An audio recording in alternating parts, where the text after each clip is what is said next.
Chapter 2878, Ancient Rock City Secret Fire Dragon Empire, Flame Dragon City, Mythology's Residence. A Tier 3 ranger barged into the meeting room occupied by Mythology's executives, earning the dissatisfaction of Situ Qingtian and the others in the room. Looking at the ranger, Situ Qingtian asked in a displeased tone, "Did something happen?" "It's news of Zero Wing," the ranger said hurriedly. "According to your orders, we've kept tabs on Zero Wing. However, just a moment ago Zero Wing destroyed Ancient Rock City." Upon hearing the ranger's words, Cold Shadow responded dubiously, "Impossible. It's only been around 10 minutes since Zero Wing arrived at Ancient Rock City. Even if Black Flame is Tier 5, they can't possibly capture the city so quickly." Ancient Rock City was Beast Emperor's base, and the man had long since armed the city to the teeth.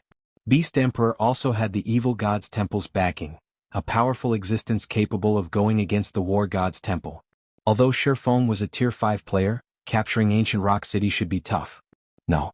Vice Guild leader, Zero Wing didn't capture Ancient Rock City. It razed the entire city in one blow. Ancient Rock City is now a ruin. The ranger countered, shaking his head. He then took out a magic crystal recorder and placed it on the meeting table. "This is the battle video we received." Immediately, the magic crystal recorder projected the image of a dragon. With just one breath attack, this dragon leveled the entire Ancient Rock City, leaving nothing unscathed. A Tier 4 divine dragon.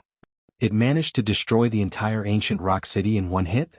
Deathly silence enveloped the meeting room momentarily as Mythology's executives stared at the video projection with gloomy expressions. Shock and fear also surfaced in their eyes. Their astonishment was so obvious that even the reporting Tier 3 ranger could sense it. No wonder he dared refuse our two guilds' partnership. So this is the reason for his confidence. Cold Shadow looked at the Tier 4 divine dragon and the ruined Ancient Rock City in the video with complicated feelings. Feng had been a minor character unworthy of her attention in the past when Zero Wing was a guild reliant on external items to defend its territories. Yet, both Feng and Zero Wing were now bona fide titans that even Mythology could not and would not dare to offend. What was even more laughable was that just a moment ago, Mythology's executives had been discussing how to take revenge on Zero Wing in secret. Now, however, Black Flame. I indeed underestimated you before. Situ Qingtian's gaze grew cold as he looked at the video projection. Repressing the reluctance in his heart, he uttered slowly, "Temporarily halt all retaliation against Zero Wing we discussed before." Practically every superpower in God's domain had heard about Feng killing Situ Qingtian in Zero Wing City. As a result, Situ Qingtian's reputation had taken a nosedive. Although Situ Qingtian yearned to take revenge on Zero Wing, he knew full well that doing so right now would be no different from suicide. With the combined strength of a Tier 5 player and such a frightening divine dragon, Zero Wing could destroy every guild city in God's domain. Damn it. Are we going to let Zero Wing go just like that? A Mythology executive complained in a hate-filled voice. Situ Qingtian shook his head. Looking at Feng's projected image, he sneered, "Of course not. There is only one thing we need to do now, and that is wait. We wait until the start of the Second War. Even if Zero Wing has Black Flame and that divine dragon, it still can't stop the Outer World's advance. Also, start searching ancient ruins for clues to the Tier 5 promotion. Spare no cost at all. We must have our own Tier 5. Although Situ Qingtian did not wish to admit it, the era of Tier 4 was already over. Tier 5 players would rule the future. If Mythology did not have its own Tier 5 player, its position as one of the 5 great super guilds would be in danger. Shortly after Situ Qingtian issued his command, the other superpowers of God's domain also issued similar commands. They frantically searched ancient ruins for clues to help their Tier 4 experts get promoted to Tier 5 as quickly as possible while quietly awaiting the arrival of the Second War of Worlds. Meanwhile, inside the Orc Empire's Ancient Rock City, Fire Dance and the other Tier 4 experts of Zero Wing finally killed the 2 surviving foe Saint Slayers. The deaths of the 2 superior mythic monsters granted everyone a generous amount of EXP, and they all managed to gain at least 1 level. However, compared to the EXP the foe Saint Slayers contributed, Feng was more interested in the pitch-black stones the 2 monsters dropped after death. Previously, whenever players killed mythic-ranked foe saint monsters, the player who landed the finishing blow would have a dark gray mist invade their body. This gray mist would increase the player's affinity with mana for a lengthy period. This was also why Feng had not taken action against the foe Saint Slayers and had instead allowed Fire Dance and the others to kill the 2 monsters. Yet the two slayers did not release any mist from their bodies. Instead, they each dropped a fist-sized stone. What dense soul energy! Feng was surprised when he spread his senses across the two black stones. When his concentration had reached Tier 5, his soul had also undergone a qualitative improvement. It was akin to his soul liquefying. However, compared to the soul energy in the pitch-black stone, his soul energy was nothing. After all, these two stones were solidified soul energy. Guild leader, are those things useful? Kola asked curiously as he looked at the black stones in Feng's hands. More than that. Smiling, Feng said to Zero Wings members, they're even better than fragmented legendary items. Is there anyone here with concentration at the Tier 4 peak standard? After Zero Wings members exchanged glances, only Violet Cloud stepped forward. Guild leader, my concentration reached the Tier 4 peak standard recently. However, the two vice guild leaders should have reached this standard too. Good. Take this soul stone. Afterward, find a quiet place and eat it. It should increase your concentration standard. If you're lucky, you might even raise it to Tier 5, Feng said as he handed one of the black stones to Violet Cloud. He then said to the others, if anyone else manages to reach the Tier 4 peak standard, you can get this soul stone from me. The other Zero Wing members nodded their heads, none of them objecting to Feng's method of distribution. However, when Beast Emperor, who was restrained in a corner, saw Feng's actions, he dearly wanted to strangle Feng to death. Feng was actually treating the two Faux Saint Slayer's cores as a snack and letting others eat them. This was simply outrageous. He had fed the two Faux Saint Slayers the souls of tens of thousands of Tier 3 players to transform their cores into a soul core. So long as he had a soul core, he could create another Faux Saint Slayer. Yet, Violet Cloud received one of these soul cores as a snack. Black Flame. You'll pay for this. Beast Emperor bellowed as he glared at Feng. It doesn't matter even if you caught me. The evil god's temple's rise is already a foregone conclusion. At that time, the Faux Saint army will devour everyone from Zero Wing. Foregone conclusion? Feng laughed. Looking at the restrained Beast Emperor, he pointed at the ruined saint's hand residence in the distance and asked, are you talking about that secret land beneath your guild residence? I don't know what you're talking about. Beast Emperor stammered in a panic. No need to pretend. Do you think Tier 5 is a joke? Feng rolled his eyes at Beast Emperor. While Ancient Rock City's defensive magic array was still active, Feng hadn't been able to sense the secret land's existence. However, with the defensive magic array gone, nothing in Ancient Rock City could hide from his Tier 5 world creation mana domain. Moreover, Feng had already been suspicious about how Beast Emperor had managed to develop Ancient Rock City to its current level.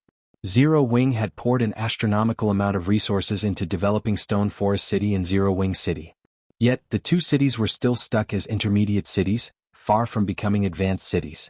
So, how did Ancient Rock City develop into an advanced city that was close to becoming a main city? Only a fool wouldn't suspect there was a secret behind this achievement. Black Flame. Beast Emperor was momentarily enraged at Feng's ridicule. However, he soon calmed down and said, so what if you've discovered the evil god's secret land? Do you think you can defend it? Even if you've captured me, I will still spread this information to the entire god's domain. At that time, even the outer world forces will be drawn here. Do you think you can stop all of them? The evil god's secret land was originally his biggest secret and something he had invested heavily in. This secret land was also why he had gained his current power. Although the evil god's secret land would be of significantly less help to those not belonging to the evil god's temple, the benefits were still enough to drive everyone in God's domain wild.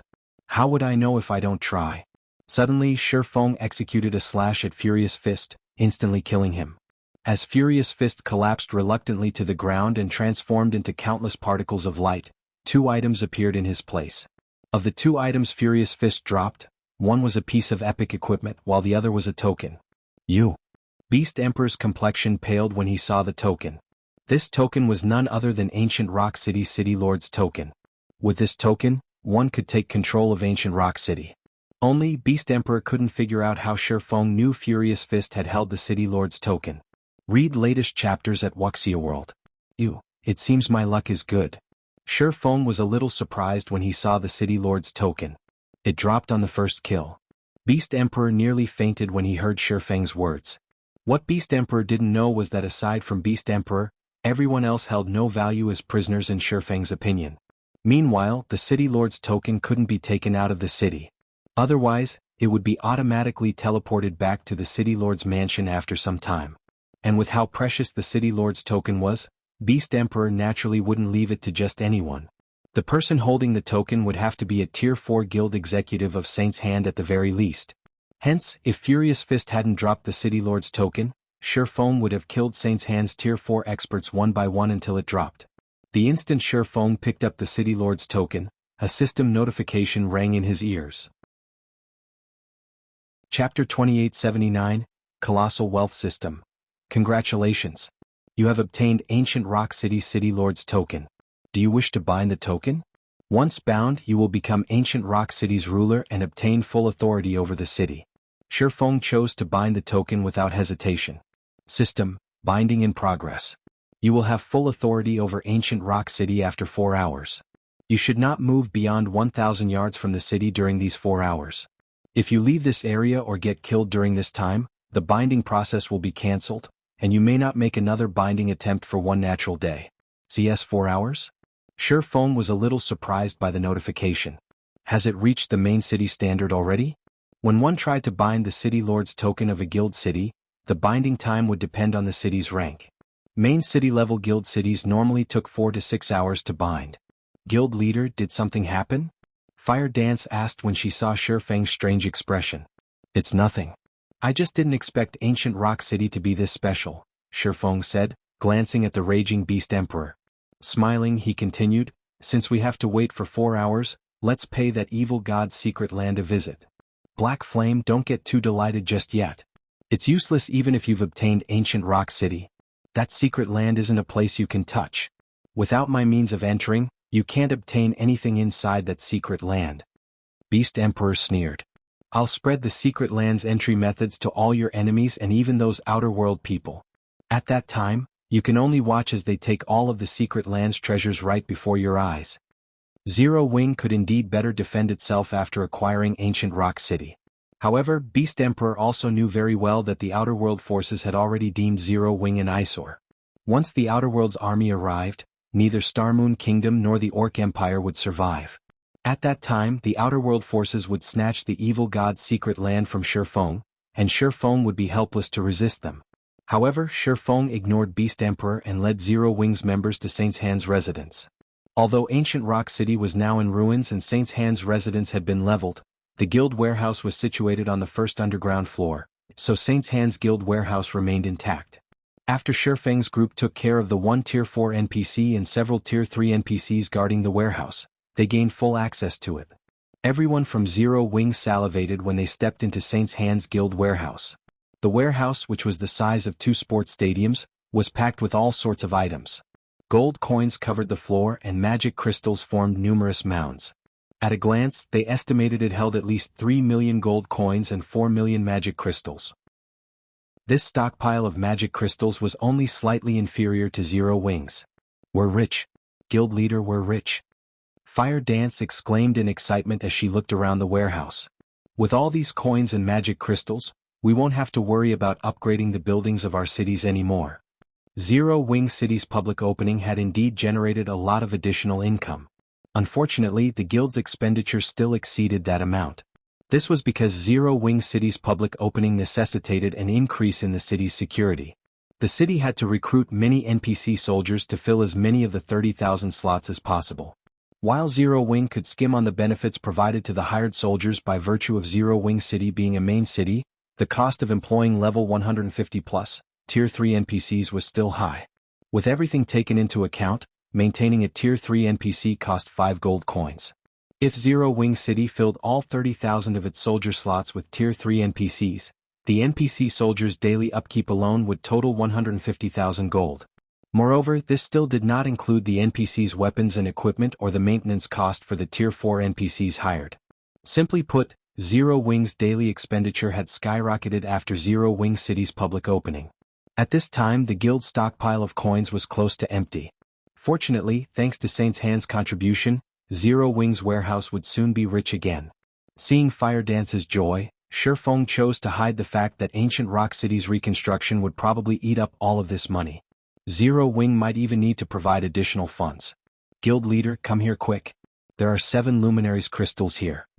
Blackie said after opening a chest as tall as he was. With glittering eyes he continued, there are at least 50,000 units here. That's even more than what we have. Before Feng left for the western continent, he had tasked Blackie with acquiring as many 7 luminaries crystals as possible. Hence, Blackie placed particular importance on the crystals.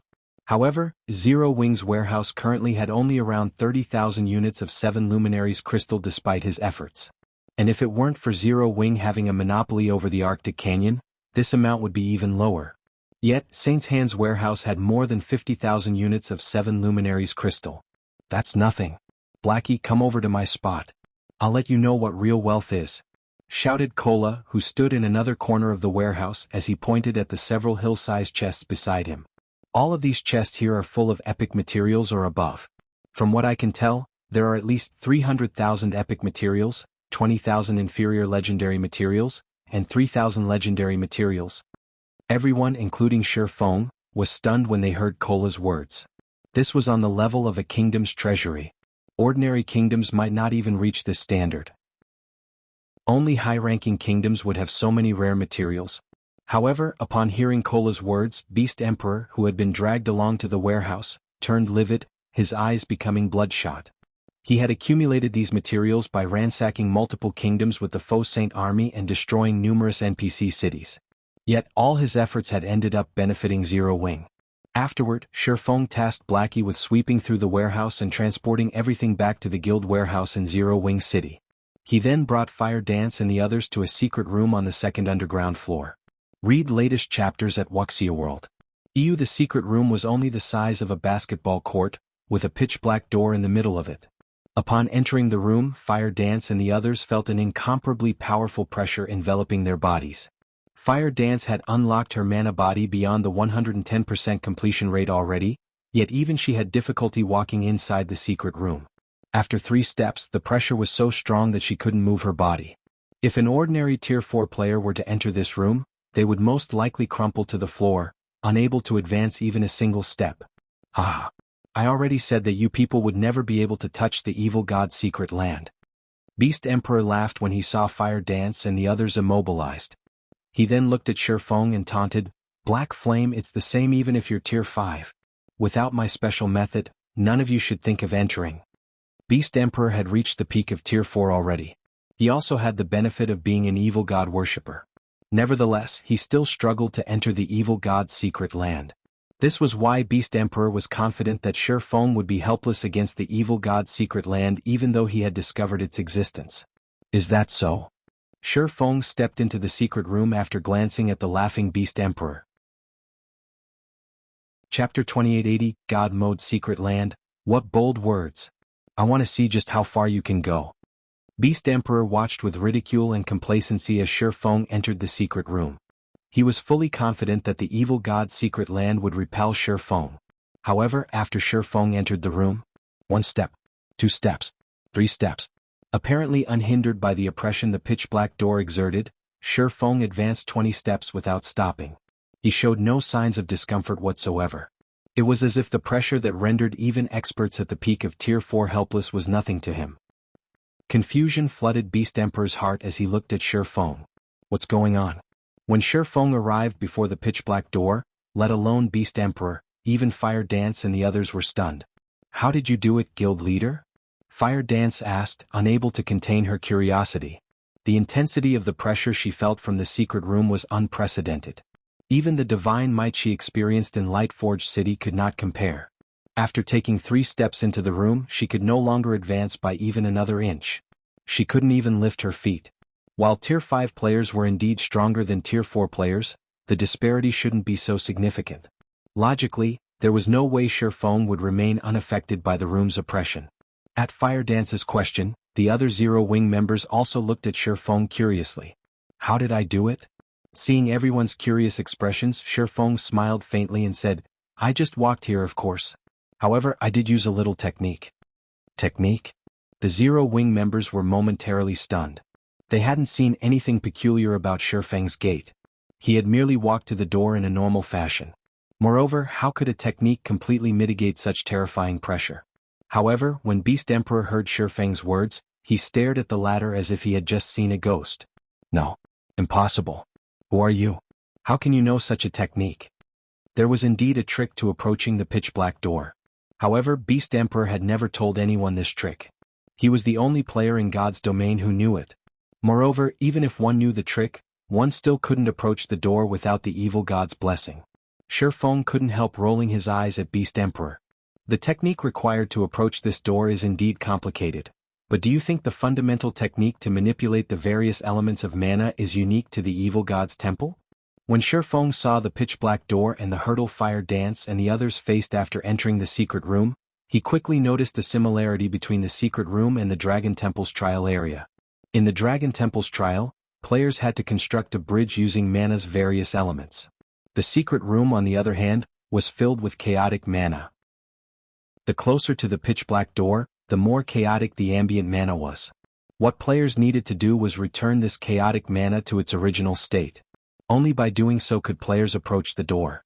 Simply put, both places tested players' usage of the various elements of mana. For Feng, who had already mastered the basic usage of the various elements of mana, approaching the pitch-black door was a walk in the park. It was much easier than the trial in the Dragon Temple, which had required him to expend a lot of concentration and manipulate a significant amount of mana. The secret room, on the other hand, did not put a burden on his concentration or require him to manipulate a lot of mana. The secret land aside, this room is quite a good training spot for those seeking to learn the basic usage of the various elements of mana. Scrutinizing the secret room, Feng said happily, "I was worrying about how to help everyone accomplish this, so this saves me a lot of time." It wasn't easy to learn to manipulate the various elements of mana independently. Even if he provided Zero Wings members with an explanation, the learning process would be highly inefficient without a reference. They could be taking a dead end for all they knew. The secret room just so happened to provide players with an environment for testing their application of the various elements of mana. It was undoubtedly a precious training ground. One would also have an easier time getting promoted to Tier 5 if they trained here, as having the ability to manipulate the individual elements of mana was crucial in constructing a Tier 5 mana body. When Beast Emperor heard Feng's words, he promptly fainted. Ignoring the unconscious Beast Emperor, Feng set his sights on the pitch-black door. The door was 5 meters tall and 2 meters wide, made of a material Feng didn't recognize. When he opened the door, a pitch-black whirlpool greeted him. The vortex exuded divine might, and players at Tier 4 or below shouldn't even think of setting foot into this whirlpool. After Feng inspected the whirlpool with omniscient eyes, a few lines of information appeared before him. Evil God's Secret Land, God Mode Secret Land Raid Level 150 to 200. What a powerful secret land. The displayed information astonished Feng. Now, he understood why Beast Emperor was confident he couldn't obtain the evil God's secret land. Secret lands were like dungeons in God's domain. The higher their ranking, the higher their raid difficulty. God Mode was the highest difficulty for secret lands. Unlike dungeons, though, secret lands would not reset. According to Feng's memories, there were less than 10 level 150 plus God Mode secret lands in the entire God's domain. Meanwhile, even Tier 6 God-ranked experts could fall in a level 150 plus God Mode secret land. However, countless player forces would seek to enter a level 150 plus God Mode secret land. It was also a place all Tier 5 players had to enter. This was because these secret lands held clues to the Tier 6 promotion. Which player who had climbed to Tier 5 wouldn't wish to advance further and reach Tier 6? Hence, God's domain's various forces would fight over any level 150 plus God Mode secret land that appeared. It seems I'll now have to defend Ancient Rock City no matter what. Feng sighed as he looked at the evil God's secret land. Due to the Outer World Forces invasion, he had intended to defend Ancient Rock City only temporarily. After all, Zero Wing had limited combat power. In its current state, just defending the guild cities it already had from the Outer Worlds player and NPC forces would be difficult. Adding Ancient Rock City to the list would only make things even more difficult for the guild. However, the evil God's secret land was extraordinary. Feng might have ignored it if it were only an Azura mode secret land, but a level 150 plus God mode secret land was something he had to protect at all costs. After all, finding another secret land of such caliber wouldn't be easy even for him. The entrances of level 150 plus God mode secret lands typically appeared at random locations and existed for only a set period. Thus, none of the superpowers in his previous life had ever managed to occupy a level 150 plus God mode secret land. On the other hand, the entrance to the evil god's secret land in ancient Rock City was fixed. This increased the entrance's value drastically. Moreover, this evil god's secret land might very well hold the key to Feng's promotion to Tier 6. Read latest chapters at Wuxia World. Following this, Zero Wings Logistics members began ransacking Saint's Hand's warehouse, while Feng taught Fire Dance and the others the fundamental technique to manipulate mana's various elements. Like so, 4 hours went by in the blink of an eye, and Feng received a notification. System, congratulations. You have become Ancient Rock City's ruler. Do you wish to reconstruct Ancient Rock City? Reconstruct. Feng said in a determined tone. System, a God mode secret land has been discovered. Do you wish to integrate the secret land with Ancient Rock City? Chapter 2881, Integration Integrate. Feng grew confused as he read the system notification. This was the first time he had heard of a secret land being integrated with a guild city. He had seen many player forces constructing guild cities on top of precious secret lands in the past. However, even as these guild cities developed, they never received any opportunity to merge with these secret lands directly. For a moment, Feng hesitated. The evil god's secret land was a level 150 plus god mode secret land. If he recklessly merged it with Ancient Rock City and the secret land disappeared, he would suffer a huge loss. However, before Feng could ponder things further, he received another system notification. System, it is detected that you have 3 million magic crystals and 5,007 luminaries crystals on your person. You have fulfilled the conditions to reconstruct Ancient Rock City with the evil god's secret land as the core. Do you wish to integrate the secret land and upgrade the city? Agree. Feng agreed without hesitation when he heard the contents of the notification. There were several holy cities in God's domain, and one of these holy cities had a God mode secret land as its core. The War God's Temple had also established its main headquarters in this holy city. Sanctuary. This sacred place was also why all Tier 5 experts sought to visit the top of the world. Sanctuary was the sole ancient city in God's domain that players had verified to hold clues to the Tier 6 promotion. The city was so old that nobody could ascertain its age in this modern day. Rumor had it that any Tier 4 player that entered Sanctuary had a 100% chance of getting promoted to Tier 5. However, what made Sanctuary amazing wasn't the knowledge it stored. Instead, the Holy City held complete control over a level 150 plus God mode secret land. Players that gained sufficient authority in the city, even Tier 3 players, could enter the secret land. It was different from the God mode secret lands found in the outside world, where the minimum entry requirement was Tier 4 because of the suppression of divine might. Although great dangers existed in a God mode secret land, they weren't everywhere. Moreover, the environment inside level 150 plus God mode secret lands was different from the outside world, resembling that of ancient times, the era abounding with gods. Hence, entering a God mode secret land was an excellent opportunity even for low-tier players. Now that Ancient Rock City could become another sanctuary, how could Feng possibly turn down this opportunity?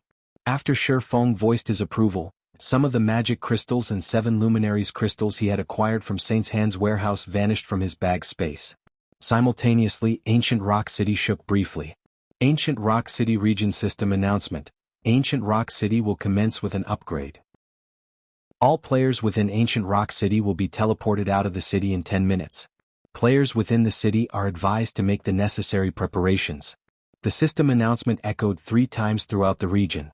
Subsequently, Feng received a personal system notification. System. Ancient Rock City's upgrade is estimated to take 1 natural day. As you hold Ancient Rock City's City Lord's token, you may not move more than 3,000 yards away from the city. You can also choose to log off and rest.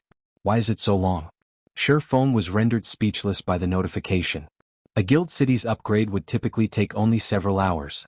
Nevertheless, Ancient Rock City needed 1 day for its advancement. By the time the city was ready, Beast Emperor would have long since spread the evil god's secret lands information to all of God's domain.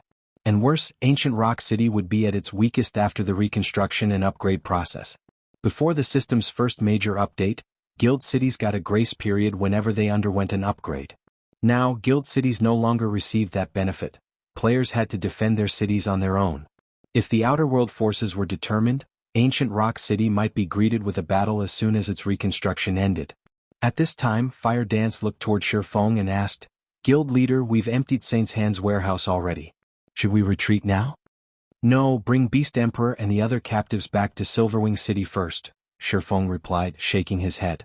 Also, have Liang Jing gather the necessary manpower in Silverwing City ahead of time. As soon as Ancient Rock City opens, have them garrison the city immediately. Yes, sir. Upon hearing Feng's words, Fire Dance understood that trouble would accompany Ancient Rock City's promotion. There might even be a big battle awaiting the city. She immediately set out to execute his orders. After Fire Dance left Ancient Rock City, Feng chose to log off and rest. He had been busy with various tasks previously, so he hadn't had a chance to take a break from the game. Now that the system had prohibited him from leaving Ancient Rock City's vicinity, he could use this opportunity to rest up. Yuantian City's upper zone, 6th Southern District. The Fearless Cabin's hatch opened slowly, and Feng climbed out of the gaming cabin. The instant Feng exited the cabin, dizziness assaulted him. He very nearly fell back into the cabin. What's going on? As the world spun before him, Feng felt an indescribable hunger. Confused, he wondered, are my mind and body failing to adapt because I spent too much time in the Dragon Temple? However, Feng dared not ponder on this matter for too long because he knew there was only one thing he needed to do right now: eat. He had experienced this hunger once before, so he knew that his anemic symptoms resulted from his body lacking energy. Fortunately, Feng had prepared for such situations. After Zero Wing partnered with the Boulder Corporation, the latter had given Zero Wing 30 bottles of life potion. Feng had distributed most of them to Zero Wing's executives but kept 5 for himself as a precaution. This situation was precisely when he needed to use those life potions. Feng emptied 2 bottles of life potion in the blink of an eye. However, although the anemic symptoms he suffered eased, his mind and body still lacked energy. Only after downing the 5th bottle did Feng feel himself reviving. Thank goodness I prepared 5 bottles. I wouldn't have recovered from this predicament with only 4. Feng couldn't help sighing deeply as he looked at the empty bottles in front of him. These 5 bottles of life potion should have lasted him 2 months. Now he had finished all 5 in one fell swoop. If Mushin and Kurue found out about this, they would have a heart attack. After all, this was half a year's worth of provisions for them. However, while Feng felt heartache over the consumption, he also felt completely reinvigorated.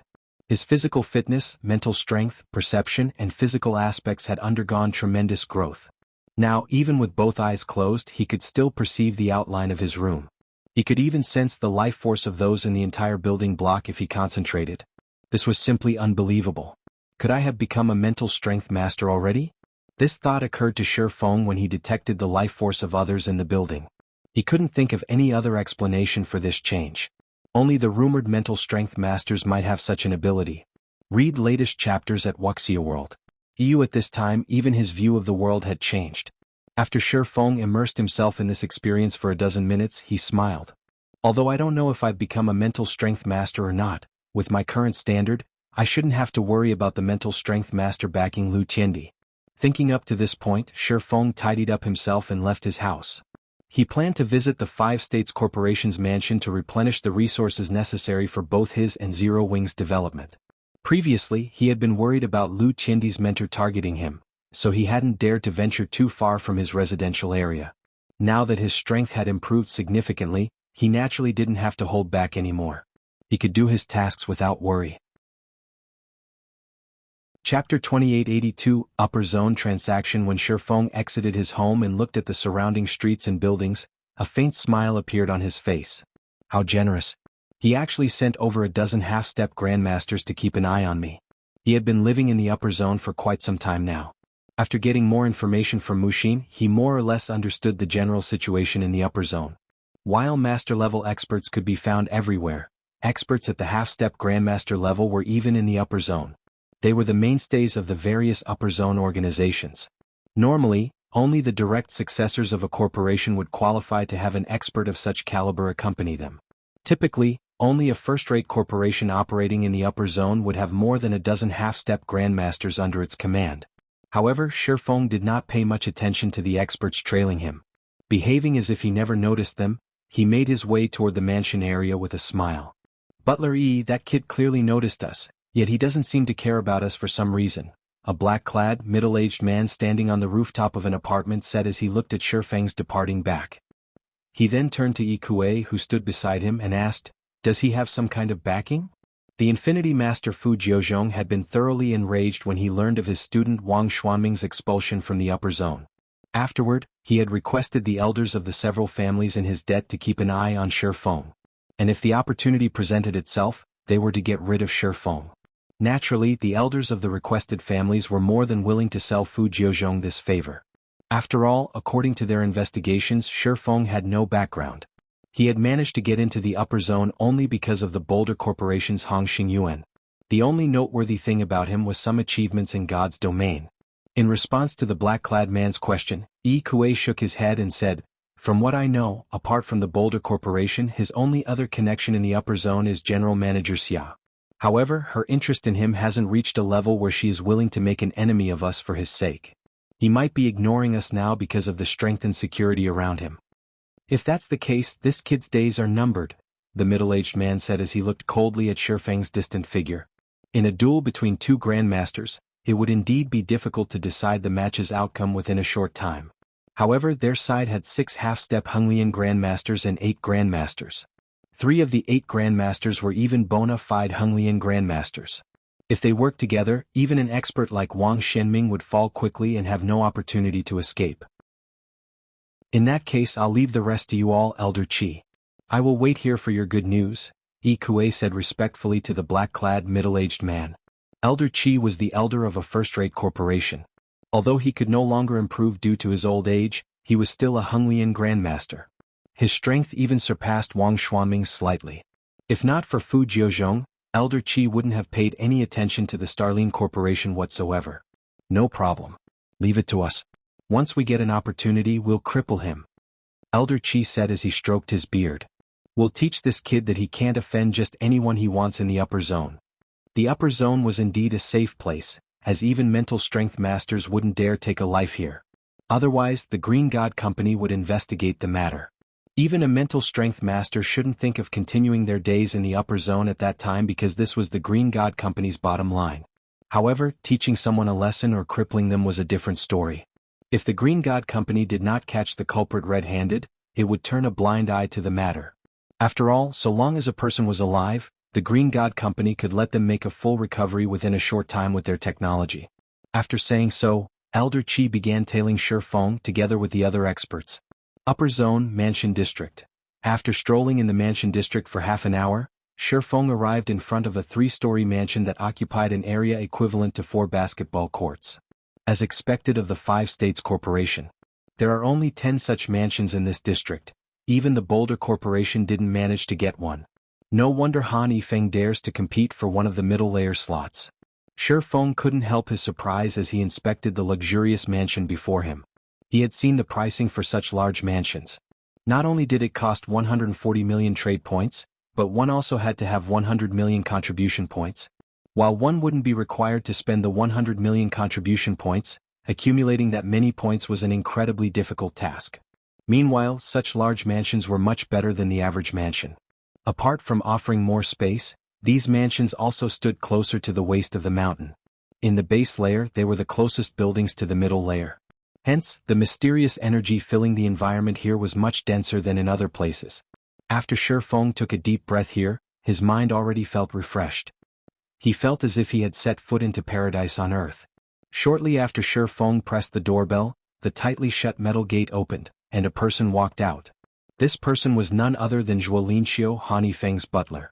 Looking at Feng, Zhuolinqiu asked, "Mr. Shi, may I know what business you have with us today?" "It's about the agreement young Master Han and I made," Feng replied calmly. "As per our agreement, I have come to do business with young Master Han." "Business? Please follow me." Zhuolinqiu nodded and led Feng into the mansion. When Feng entered the mansion, he immediately noticed several young men and women training under an elderly man in the mansion's outdoor training ground. The elderly man wore a martial arts robe. Although he had a head of white hair, the aura he exuded was more powerful than what Feng had sensed from Wang Xianming previously. Upon Feng's arrival, the young men and women turned to look at him curiously, wondering who Feng was for the 5 States Corporation to treat him as a guest. However, after getting berated by their elderly instructor, they promptly focused on their training again. "It seems I really can't underestimate the 5 States Corporation." Feng was surprised when he spread his senses across the mansion. There are 6 Grandmasters and more than 10 half-step Grandmasters in this mansion alone. Even the Boulder Corporation doesn't have this many experts. After guiding Feng to a reception room on the 3rd floor, Zhuolinqiu pushed apart the wooden doors to the room and said, "Mr. Shi, the young master is waiting inside." Feng nodded and walked into the room. He found Han Feng seated behind a solid wood desk with his eyes closed. Currently, Han Feng did not exude the slightest bit of aura and felt no different from an ordinary person. Compared to the last time Feng had met him, Han Feng's aura had changed dramatically. Upon sensing Feng's arrival, Han Feng opened his eyes. Revealing a faint smile, Han Feng said, "Brother Shi, I didn't think you would come to find me so soon. I expected you would wait for the last 10 days to get a better price." Read latest chapters at Wuxia World. EU. At this point, Feng's name was already known throughout Yuantian City's upper zone. Not only was he the cause of Wang Xuanming's banishment from the upper zone, but he was even Zero Wing's guild leader.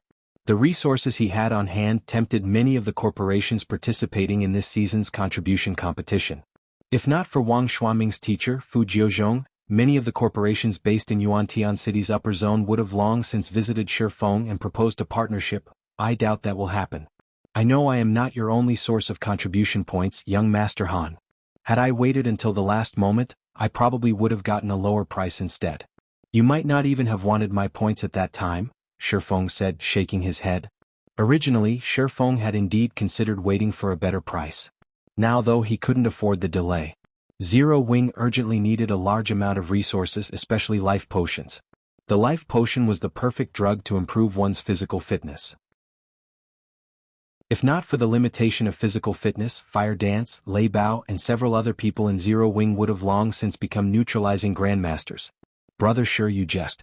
In that case, we'll proceed with the 2-to-1 ratio we previously agreed on. I'll buy however many points you have, Han Feng said, chuckling. However, Feng shook his head and countered in a determined voice, "No, I want a 1-to-1 ratio." Chapter 2883, Overnight Fortune, 1-to-1? Han Feng frowned. Brother Shi, isn't your asking price a little too high? At this time, Han Feng wasn't the only one dissatisfied. Standing by the door, Zhuolinqiu looked at Feng with a hint of anger and ridicule in his eyes. A 1-to-1 exchange ratio was something no organization operating in Yuantian City's upper zone would accept. Life potions and phantom potions served as an organization's foundation. Their stockpile was also something accumulated over many years. These potions weren't items that one could obtain on a whim. Yet, Feng wanted to purchase these precious potions at a 1-to-1 exchange rate. Did he take the Five States Corporation for a fool? The Five States Corporation had many sources for contribution points. Meanwhile, these sources only sought a 2-to-1 ratio. On what basis was Feng asking for a 1-to-1 ratio? Young Master Han, don't be in a hurry to refuse, Feng said, smiling as he looked at Han Feng's cold expression. A 1-to-1 ratio is a fair price. A fair price. Han Feng laughed. May I know how you think it is fair, Brother Shi? Because I can guarantee you a slot to enter the middle layer, young Master Han. Feng said confidently. Do you think this is a fair deal now? At Feng's words, Han Feng's cold expression changed slightly. However, he quickly recollected himself and asked, "Those are some confident words, Brother Shi. If what you say is true, I can consider a 1-to-1 ratio. May I know what exactly you are counting on to help me?" 600,000 contribution points. That, combined with the points you already have, while I don't know if you can secure first place, getting within the top 3 shouldn't be a problem, right? According to Mushin's information, the top 3 rankers' limit should be around 1 million contribution points. It would be difficult for them to acquire more than this because one could earn only so many contribution points through real-world resources. The only other way these top rankers could acquire more points would be to obtain many 7 Luminaries crystals in God's domain.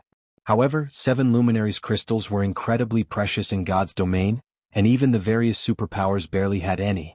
Bean Feng estimated that acquiring 800,000 contribution points shouldn't be a problem for the Five States Corporation. If the corporation included his 600,000 points, it could secure one of the top 3 spots with a 100% certainty. When Feng finished speaking, Zhuolinqiu couldn't help staring at Feng in disbelief, his eyes very nearly falling out of their sockets. Each of the Five States Corporation's point sources could contribute only several tens of thousands of contribution points.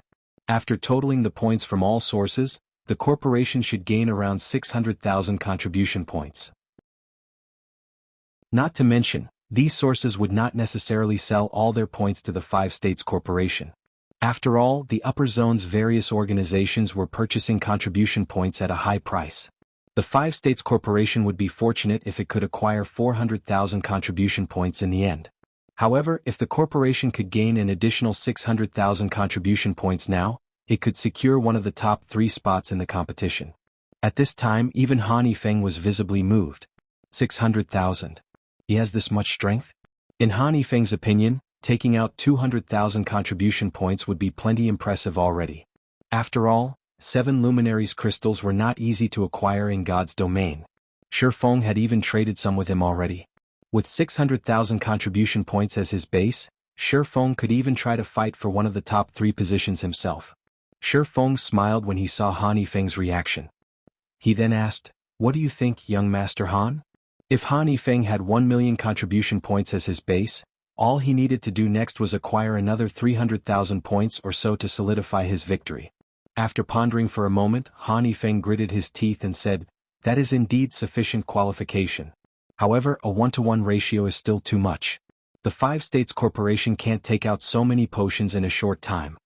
If converted to trade points, 600,000 contribution points would be worth 60 million trade points.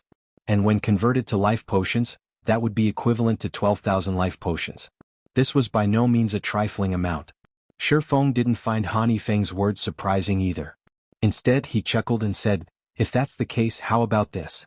I'll only ask for 2,000 potions. I'll exchange the remainder for a large mansion in the upper zone. What do you think? I recall that the Five States Corporation still has the authority to purchase another one." The base layer had only 10 large mansions and only 8 had owners. After some research, Feng found that these large mansions were excellent accommodations. Not only could they house 40 people easily, but the strange energy in the air was also much denser in these large mansions. This denser energy would be of greater help in stabilizing gentle snow and Aqua Rosa's condition. "Feng, don't go too far," Zhuolinqiu blurted angrily. "A 1-to-1 ratio is already an astronomical price. Yet, you're asking for a large mansion that's worth 140 million trade points? Do you take the Five States Corporation for a fool?" The value of 10,000 life potions was equivalent to only 50 million trade points, a little more than 1/3 of a large mansion's value. Feng's terms were no different from daylight robbery. "My asking price is indeed a little excessive, but purchasing a large mansion doesn't require you to spend contribution points. You only need to have accumulated 100 million contribution points. Meanwhile, not only will my 7 luminaries crystals provide you with contribution points, but they will also provide you with an ample amount of trade points. Exchanging a large mansion for these crystals wouldn't be a loss for your corporation," Feng said. "Of course, if your corporation isn't willing to do this transaction, I can find someone else to partner with. I believe the other people competing for the top 3 spots will be interested in my proposal." "You?" Zhuolinqiu was momentarily rendered speechless by Feng. What Feng said was indeed true. Contribution points were far more important than trade points, especially in the middle layer. Moreover, compared to contribution points, trade points were much easier to acquire. "That's enough, old Zhua." Feng shot a glance at his butler, silencing him.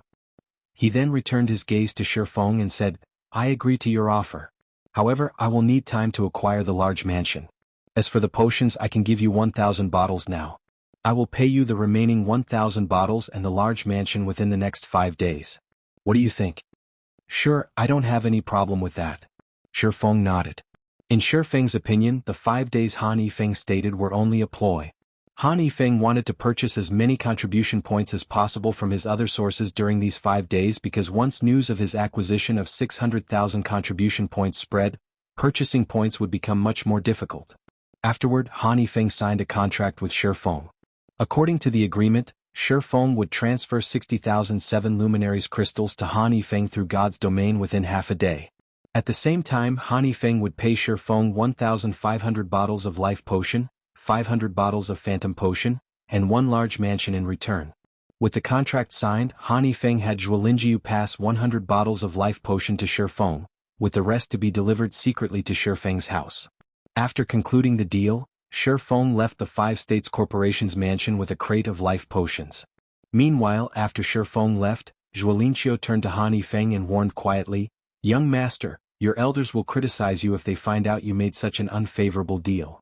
Criticize? Sending Zhuolinqiu a glance, Han Yifeng sneered, "So long as I get into the middle layer, do you think I'll care about what they have to say?" Everyone living in the base layer wished to enter the middle layer. The environment there far surpassed the base layers. The middle layer was also home to many mental strength masters.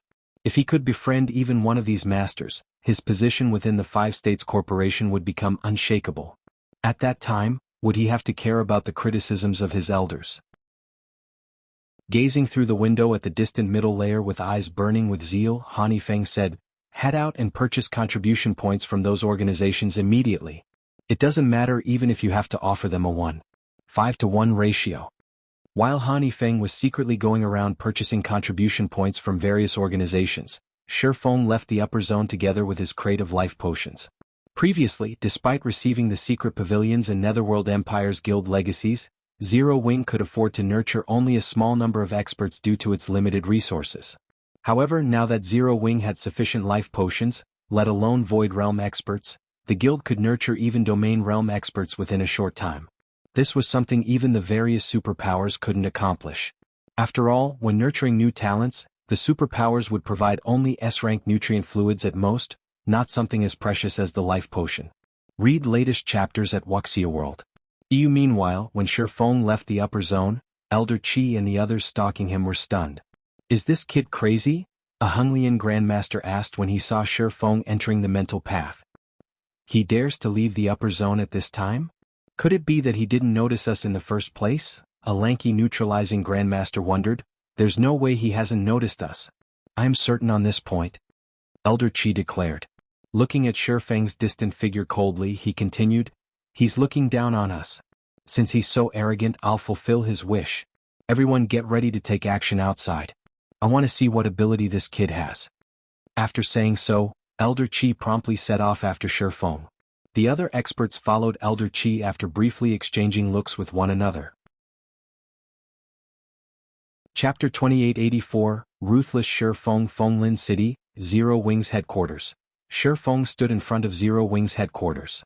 The place had undergone significant changes since his last visit.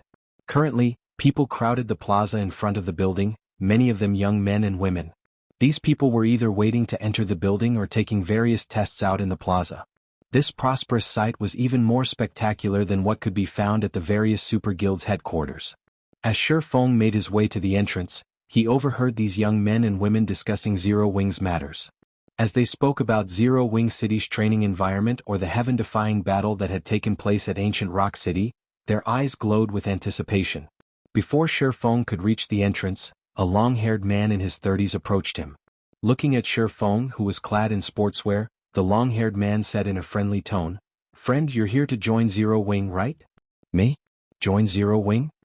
Feng was stunned by the long-haired man's words. Although the long-haired man looked ordinary, Feng sensed intense life force from him. In terms of physical fitness, the long-haired man could practically rival Honglian masters. However, before Feng could say anything, the long-haired man unzipped his jacket and revealed a six-winged emblem pinned on his t-shirt, proving that he was an internal member of Zero Wing. "I can tell that you're extraordinary at a glance, brother," the long-haired man said while showing off his emblem. He then pointed at the long line of people waiting to enter the building and grinned, saying, "Look at how long that line is. If you grab a ticket and join the line now, it'll take you forever before your turn arrives. However, I'm an internal member of Zero Wing. I have a recommendation slot that lets me help one person bypass the initial test." "What are you trying to say?" Feng asked curiously. "I can see that you're extraordinary, so I plan to recommend you to the guild. However, once you become an internal member of Zero Wing, you'll need to join my team. What do you think?" Looking at Feng with a serious look, the long-haired man said earnestly, "The team I belong to is extraordinary. Although it was established only recently, it has become a second-line team already. It's only one line behind the main force." Feng was at a loss for words. He never imagined such competition existed between Zero Wing's various teams. If he weren't Zero Wing's guild leader, he would have most likely been tempted by the long-haired man's words already. After all, apart from Zero Wing's main force, any other team that had a Tier 4 player leading it would be considered a second-line team. Meanwhile, all second-line teams could raid level 150 100-man hard mode team dungeons. What? You don't believe me? Upon seeing Feng's startled expression, the long-haired man said delightedly, "Do you know who my team leader is? You'll get a fright if I tell you." Just when Feng wondered who this strange man's team leader was, the sounds of fighting came from inside the lobby. The din was like a sledgehammer pounding the ground. However, neither the long-haired man nor the other Zero Wing members present showed any concern over these loud sounds, appearing wholly accustomed to them. The newcomers, though, all expressed curiosity and tried sneaking peeks into the lobby. "Ignore that. It's nothing to fuss about," the long-haired man said when he saw the curiosity on Feng's face. He then added nonchalantly, "It's just the experts of another superpower coming to provoke Zero Wing. I believe Master Lei Bao will take care of them in a moment." Feng asked, "Have there been a lot of such situations happening in Zero Wing lately?" "It's been like this since before I joined. However, it's become much more frequent recently," the long-haired man said as he nodded in frustration. "These superpowers can't bear to see Zero Wing developing. However, as they can't do anything to us in God's domain, they keep coming to our headquarters to make trouble. They keep asking us to sell them Zero Wing City's lands. I heard that the group that came here this time consists of 6 superpowers, one of them the Super Guild Mythology. Mythology's group is even led by the Feng family's young lady. That Feng Shihan really is something. Not only is she beautiful, but she's also frighteningly strong. She can take down master-level experts in practically one hit. I'm afraid only our big sis Fire Dance can take her on." The long-haired man shuddered when he spoke of Feng Shihan. It was evident he feared the latter greatly. After the long-haired man finished speaking, the lobby's door opened abruptly, and a group of people stalked out of the building. These people were representatives of superpowers, and they currently had angry expressions. However, when they looked at Fire Dance and Lei Bao, who walked out of the building shortly after them, and then looked at the injured master-level experts and one half-step neutralizing grandmaster beside them, they dared not do anything. "Just you wait. Don't think that, just because we are helpless against you in God's domain, you'll be invincible in the real world as well. Zero Wing will only encounter more trouble for refusing to cooperate with us." The various superpowers representatives barked arrogantly at Fire Dance and Lei Bao, their voices growing complacent as they spoke. While master-level experts might be powerless against Zero Wing, there were bound to be superpowers capable of inviting grandmaster-level experts to move for them. The corporations operating within the upper zone might even take action. After all, Zero Wing was too large a cake to pass on. According to the information the various superpowers had gathered, some forces based in the upper zone were already investigating Zero Wing, evidently interested in the guild. Hence, it was only a matter of time before Grandmaster-level experts came to find trouble with Zero Wing. Fire Dance and Lei Bao revealed somewhat grim expressions on their faces when they heard the representative's words. They had expected the battle at Ancient Rock City to have caught the attention of many organizations in the upper zone. Hence, they were certain that Grandmaster-level experts would eventually come to Zero Wing seeking trouble. While these Grandmasters might not be capable of doing anything against Zero Wing on the surface, if they came every day to pick a fight, it would ruin Zero Wing's reputation, not to mention the other unscrupulous tactics they could employ. However, when the various superpowers representatives were getting full of themselves, Feng Shihan suddenly left the group and headed toward Feng. The cold gaze she directed at him made the temperature in the surroundings fall by more than 10 degrees. The long-haired man standing beside Feng shuddered in fear despite himself. Looking at Feng, the long-haired man asked, "Friend, did you offend her in some way before?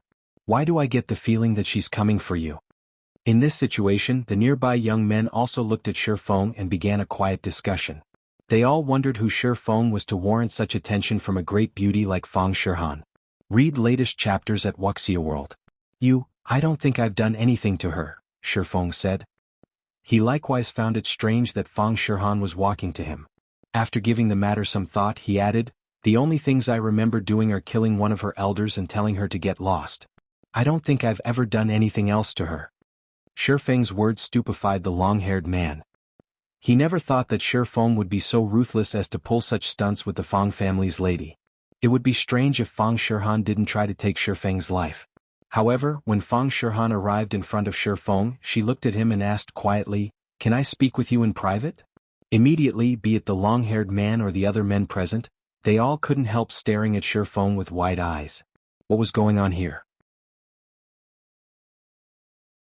Chapter 2885, Sword Saint Black Flame? Feng couldn't help taking a closer look at Feng Shihan when he heard her words. Currently, Feng Shihan looked slightly frilier than the last time he saw her. She also no longer exuded the imposing aura of before, although the ambition in her eyes still burned bright. Just the two of us? Feng stole a glance at the robust Matt and an elderly man standing among the group of superpower representatives. This elderly man possessed a powerful life force. He was absolutely a Grandmaster-level expert. Moreover, judging by how respectfully Matt was behaving around this elderly man, it was easy to guess that the elderly man held an eminent position in mythology. He should be a guild elder at the very least. However, seeing as Feng Shihan was asking for a private conversation, Feng could tell that Feng Shihan had her own thoughts and that these thoughts did not align with mythology's plans. That's right, just the two of us. Feng Shihan nodded, then glanced at the long-haired man beside Feng and smiled sweetly, saying, "Of course you can bring someone with you. However, it's not my fault if our relationship gets exposed." The long-haired man immediately revealed a look of shock and confusion when he heard Feng Shihan's words. Feng Shihan was the young lady of a major corporation. According to rumor, she was even an upper zone resident. In addition, not only did she possess a divine level of beauty, but she was even a vice-guild leader of mythology. Countless talented young men wished to get close to her but never got the opportunity to do so. She had an air of indifference even when dealing with Zero Wing's big shots like Cola. Nevertheless, she was taking the initiative to seek out Feng. Her friendly behavior with Feng made the long-haired man doubt if she was even the same person as before. Who is this guy? Questions filled the long-haired man's mind as he looked at Feng. However, after snapping out of his daze, he gazed at Feng with anticipation shining in his eyes. Feng Shihan was an individual of high status. If he could get close to her by even a little bit, even if he were only a third wheel, this achievement would earn him bragging rights for the rest of his life. Alright, just the two of us then? Feng nodded, ignoring the hopeful look the long-haired man was giving him. Feng Shihan was not at all surprised by Feng's response. She pointed at a maglev limousine nearby and said, "Let's talk in my car then. Nobody will bother us there." Zero Wing's battle at Ancient Rock City had thoroughly shaken God's domain.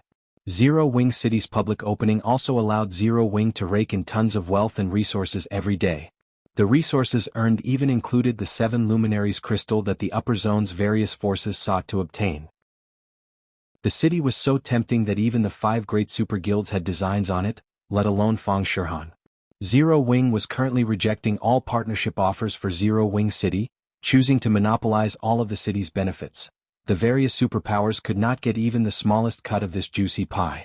To make matters worse, none of the superpowers could do anything about this situation. However, Feng Shihan was confident she could accomplish what the various superpowers couldn't. With her family's position and resources in the upper zone, she should be able to get Zero Wing to agree to a partnership. After all, Feng was currently in a lot of trouble because he had offended a mental strength master. Although Feng lived in a different upper zone from Fujiozhong, the mental strength master had plenty of means to deal with him. Among the organizations operating within the 3 upper zones based in the country, those capable of protecting Feng numbered very few. The Feng family just so happened to be one of them. When Feng saw the maglev limousine, a hint of envy appeared in his eyes. This limousine was a global limited edition, and it was constructed with a top-tier alloy used for spacecraft. This alloy not only had excellent sound insulation properties but could even withstand missile strikes. He had thought of buying one for Zero Wing but lacked the connection to do so. Nodding, Feng said, "Sure, let's get in the car." "In that case, this way please, Guild Leader Black Flame." Feng Shihan smiled and took the initiative to lead Feng to the limousine. Her words left the long-haired man stupefied. "It is the Guild Leader?" The long-haired man stared at Feng's back with wide eyes. When he recalled how he had treated Feng like a little brother, he suddenly felt faint. After all, Black Flame's name in God's domain was synonymous with a killing god. He would create rivers of blood because of a disagreement. He had even killed one of mythology's legendary figures without hesitation. The long-haired man wasn't the only one stunned by this revelation.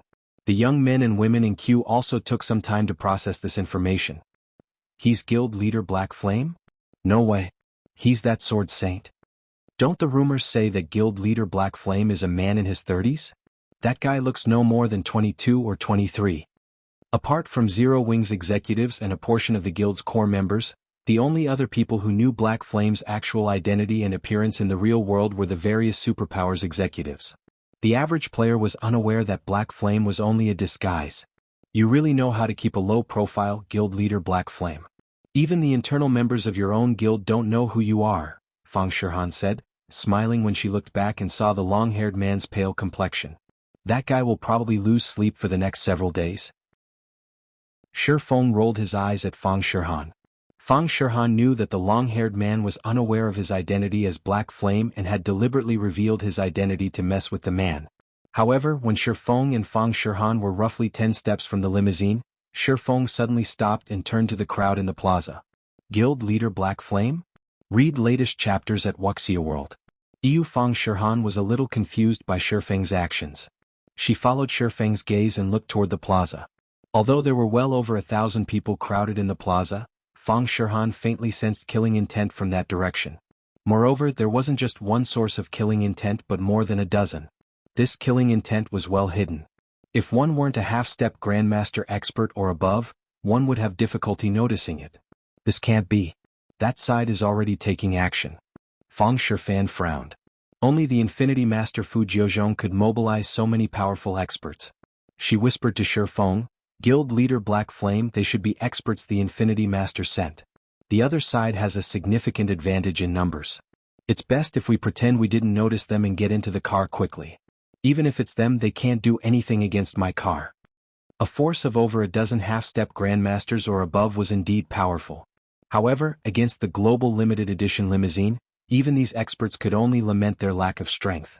This was also why many major corporations wished to purchase this limousine. However, only 100 people in the world actually managed to get their hands on one. No, there's no need for that, Feng said, shaking his head. He then began walking toward the plaza. I initially planned to ignore them, but since they came all the way here, I'll deal with them now.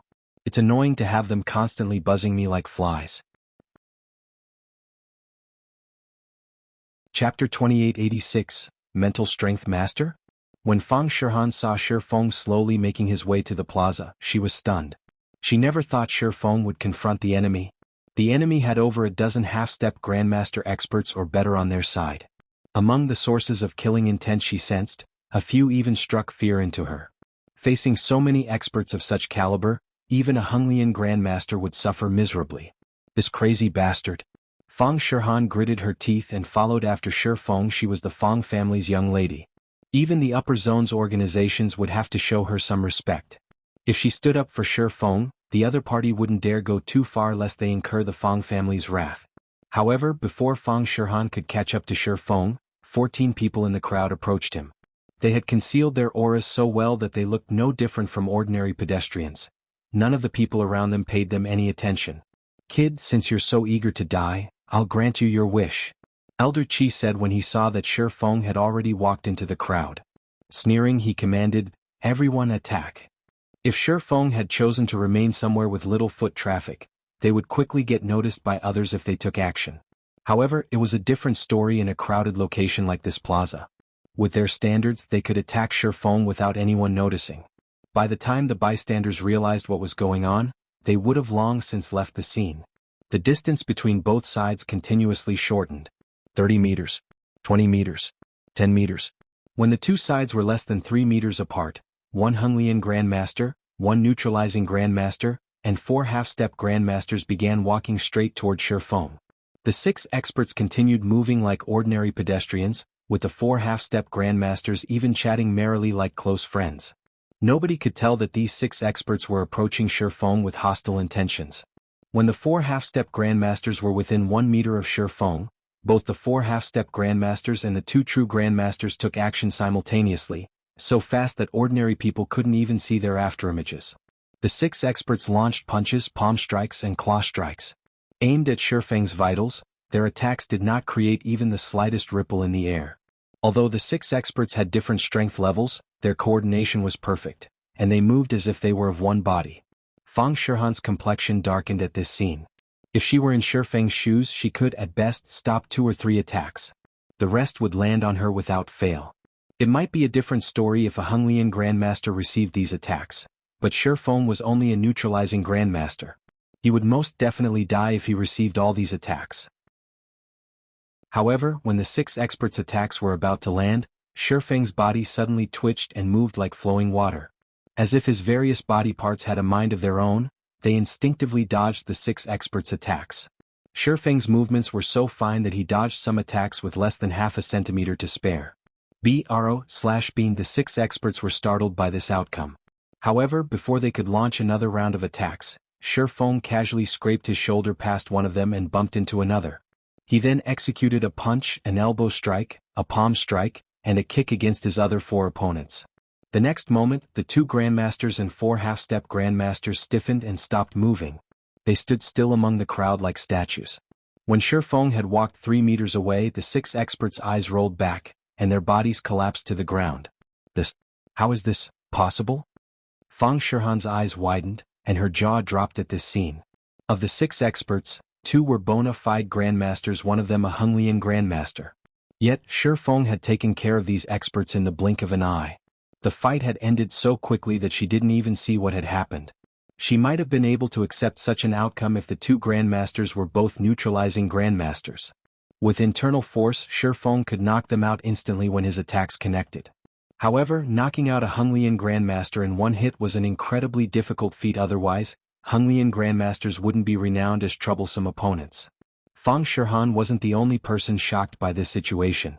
Elder Qi and the other experts similarly tensed up at this scene. Even they were incapable of defeating Honglian grandmasters in one hit.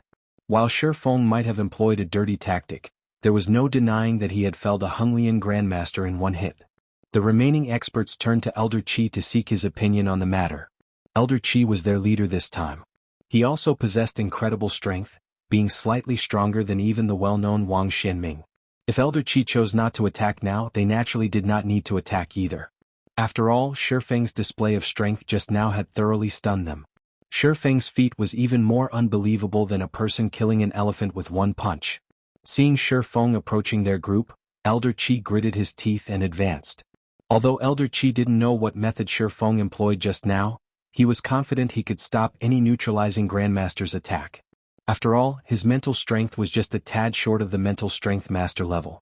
His perception and sixth sense were both much stronger than the average Honglian grandmasters. All tricks were useless against him.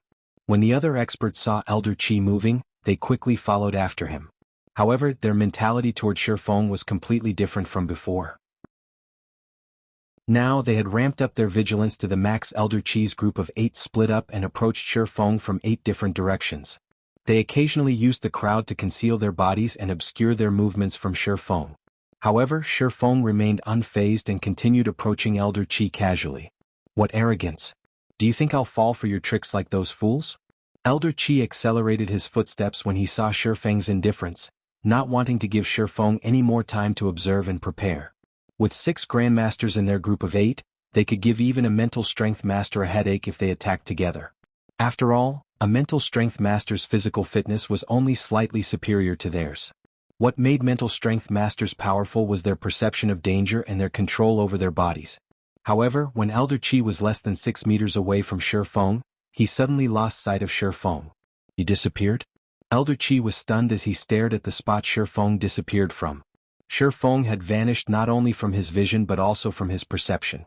Elder Qi and the 7 other experts immediately began looking around frantically, searching for Feng. Several seconds later, Elder Qi suddenly noticed a figure walking past him, and he was stunned once more. Feng? However, before Elder Qi could turn around, he felt a stinging pain in his chest. He then found his body paralyzed, and his vision darkened as if death had come for him. Read latest chapters at Wuxia World. When Elder Qi saw Feng disappearing past him, a thought appeared in his mind and fear surfaced on his face. Mental strength master. Apart from Feng being a mental strength master, Elder Qi couldn't think of any other explanation for this situation. After all, only a mental strength master could evade his perception. However, before Elder Qi could warn the others, he noticed Feng walking past his approaching companions, one after another. Unlike himself though, his companions didn't even notice Feng. And after Feng passed them, their bodies abruptly stiffened. It was evident that they had suffered a similar fate to his. In the end, Elder Qi could only watch helplessly as his companions collapsed one after another. Chapter 2887, powerful mental strength master. When Elder Qi and the others collapsed, one after another in the plaza, they quickly attracted the attention of the surrounding people. The small plaza grew noisy for a time as the passers-by gathered around these collapsed experts and discussed among themselves. Feng exited the crowd in the meantime, his departure going entirely unnoticed. He had practically zero presence, as if he was no different from the roadside trees and bushes. He's a mental strength master. Shock filled Feng Shihan's eyes as she switched her gaze between Feng and Elder Qi's group. She felt like her world had just come crashing down on her. Apart from Feng being a mental strength master, she could think of no other explanation for how he had defeated a force of 8 grandmasters and 6 half-step grandmasters so easily. Despite knowing this, Feng Shihan still couldn't bring herself to believe Feng was a mental strength master. Mental strength masters were big shots even in the upper zone, and every one of them lived in the middle layer. Numerous organizations based in the upper zone tried to curry favor with these individuals. All of these powerhouses had reached the level of a mental strength master only in their 30s or later. On the other hand, how old was Feng now? Not to mention, according to Feng Shihan's investigations, when Feng first entered the upper zone several weeks ago, the Green God Company had evaluated his mental strength as special grade only. He had still been a long distance from master grade. When Feng arrived in front of Feng Shihan, she finally snapped out of her daze. She then scrutinized him as if she was meeting him for the first time. Has your mental strength reached the master level already? Feng Shihan asked despite herself. Although she was already certain Feng was a mental strength master, she still couldn't believe that someone could reach this level before 25. If news of this matter spread, it would shake the entire upper zone. Even the Green God Company's executives would take an interest in Feng once they learned of his potential. Meanwhile, the Green God Company's executives were existences even mental strength masters wanted to befriend. These executives helmed the various upper zones, individuals standing at the top of the upper zone. I had the fortune of achieving a breakthrough recently. Feng nodded, not bothering to conceal this fact. He then turned to look at the collapsed experts in the plaza, an indescribable feeling appearing in his heart. Previously, when he had first become a mental strength master, he had noticed that his body's physical fitness had improved significantly. The sharpness of his perception had also become far superior to before. However, only after clashing with Elder Qi and the others did Feng realize how powerful and frightening mental strength masters could be. Mental strength masters might be only slightly superior to Honglian grandmasters in physical fitness, but their control over their bodies reached an incredible level. Not only could they control the fine movements of muscles in the physical body, but they could also exert much greater control over their brains. While in combat, Feng had managed to accelerate his thought processes by more than tenfold. In his eyes, Elder Qi and the others had looked like they were moving in slow motion. After including his enhanced perception of his surroundings, let alone dodging the eyesight and senses of several grandmasters, he could even replicate God's domain's void steps momentarily. It was no wonder the upper zone's various organizations feared mental strength masters so much. Feng also felt fortunate that he had been cautious and stayed indoors for the past few weeks. Otherwise he might have really ended up in trouble. After all, killing a lone grandmaster-level expert was child's play for a mental strength master. Meanwhile, after Feng's admission, Feng Shihan was momentarily at a loss for words. Originally, she had hoped to acquire a portion of Zero Wing City's resources by offering Feng protection. In doing so, she could increase her authority within mythology and solidify her position as the first vice guild leader. Now her plan was nothing but a joke. There was no way a mental strength master would fear another mental strength master. More importantly, with how young Feng was, once the Green God Company found out about his achievement, the company would undoubtedly place heavy importance on him. The status he would enjoy at that time would far exceed Fu Jiuzhong's. After all, the Infinity Master was already an old man and showed precious little signs of improvement nowadays. So long as Fu Jiuzhong wasn't a fool, he would give up on revenge against Feng. On the contrary, he might even try to mend his relationship with Feng. After all, the life of mental strength masters in the upper zone's middle layer wasn't as smooth sailing as others thought. Looking at the vacant expression on Feng Shihan's face, Feng asked strangely, "The trouble has been dealt with already. Do you still see a problem in this, Miss Feng?"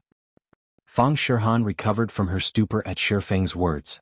Putting away her previous nonchalant attitude, she said respectfully, "You jest, Master Shi. The powers behind those experts will be scared stiff once they hear about your current status and identity. How could they possibly cause you any more problems? Is that so? Feng felt a little awkward when Feng Shihan suddenly spoke to him respectfully.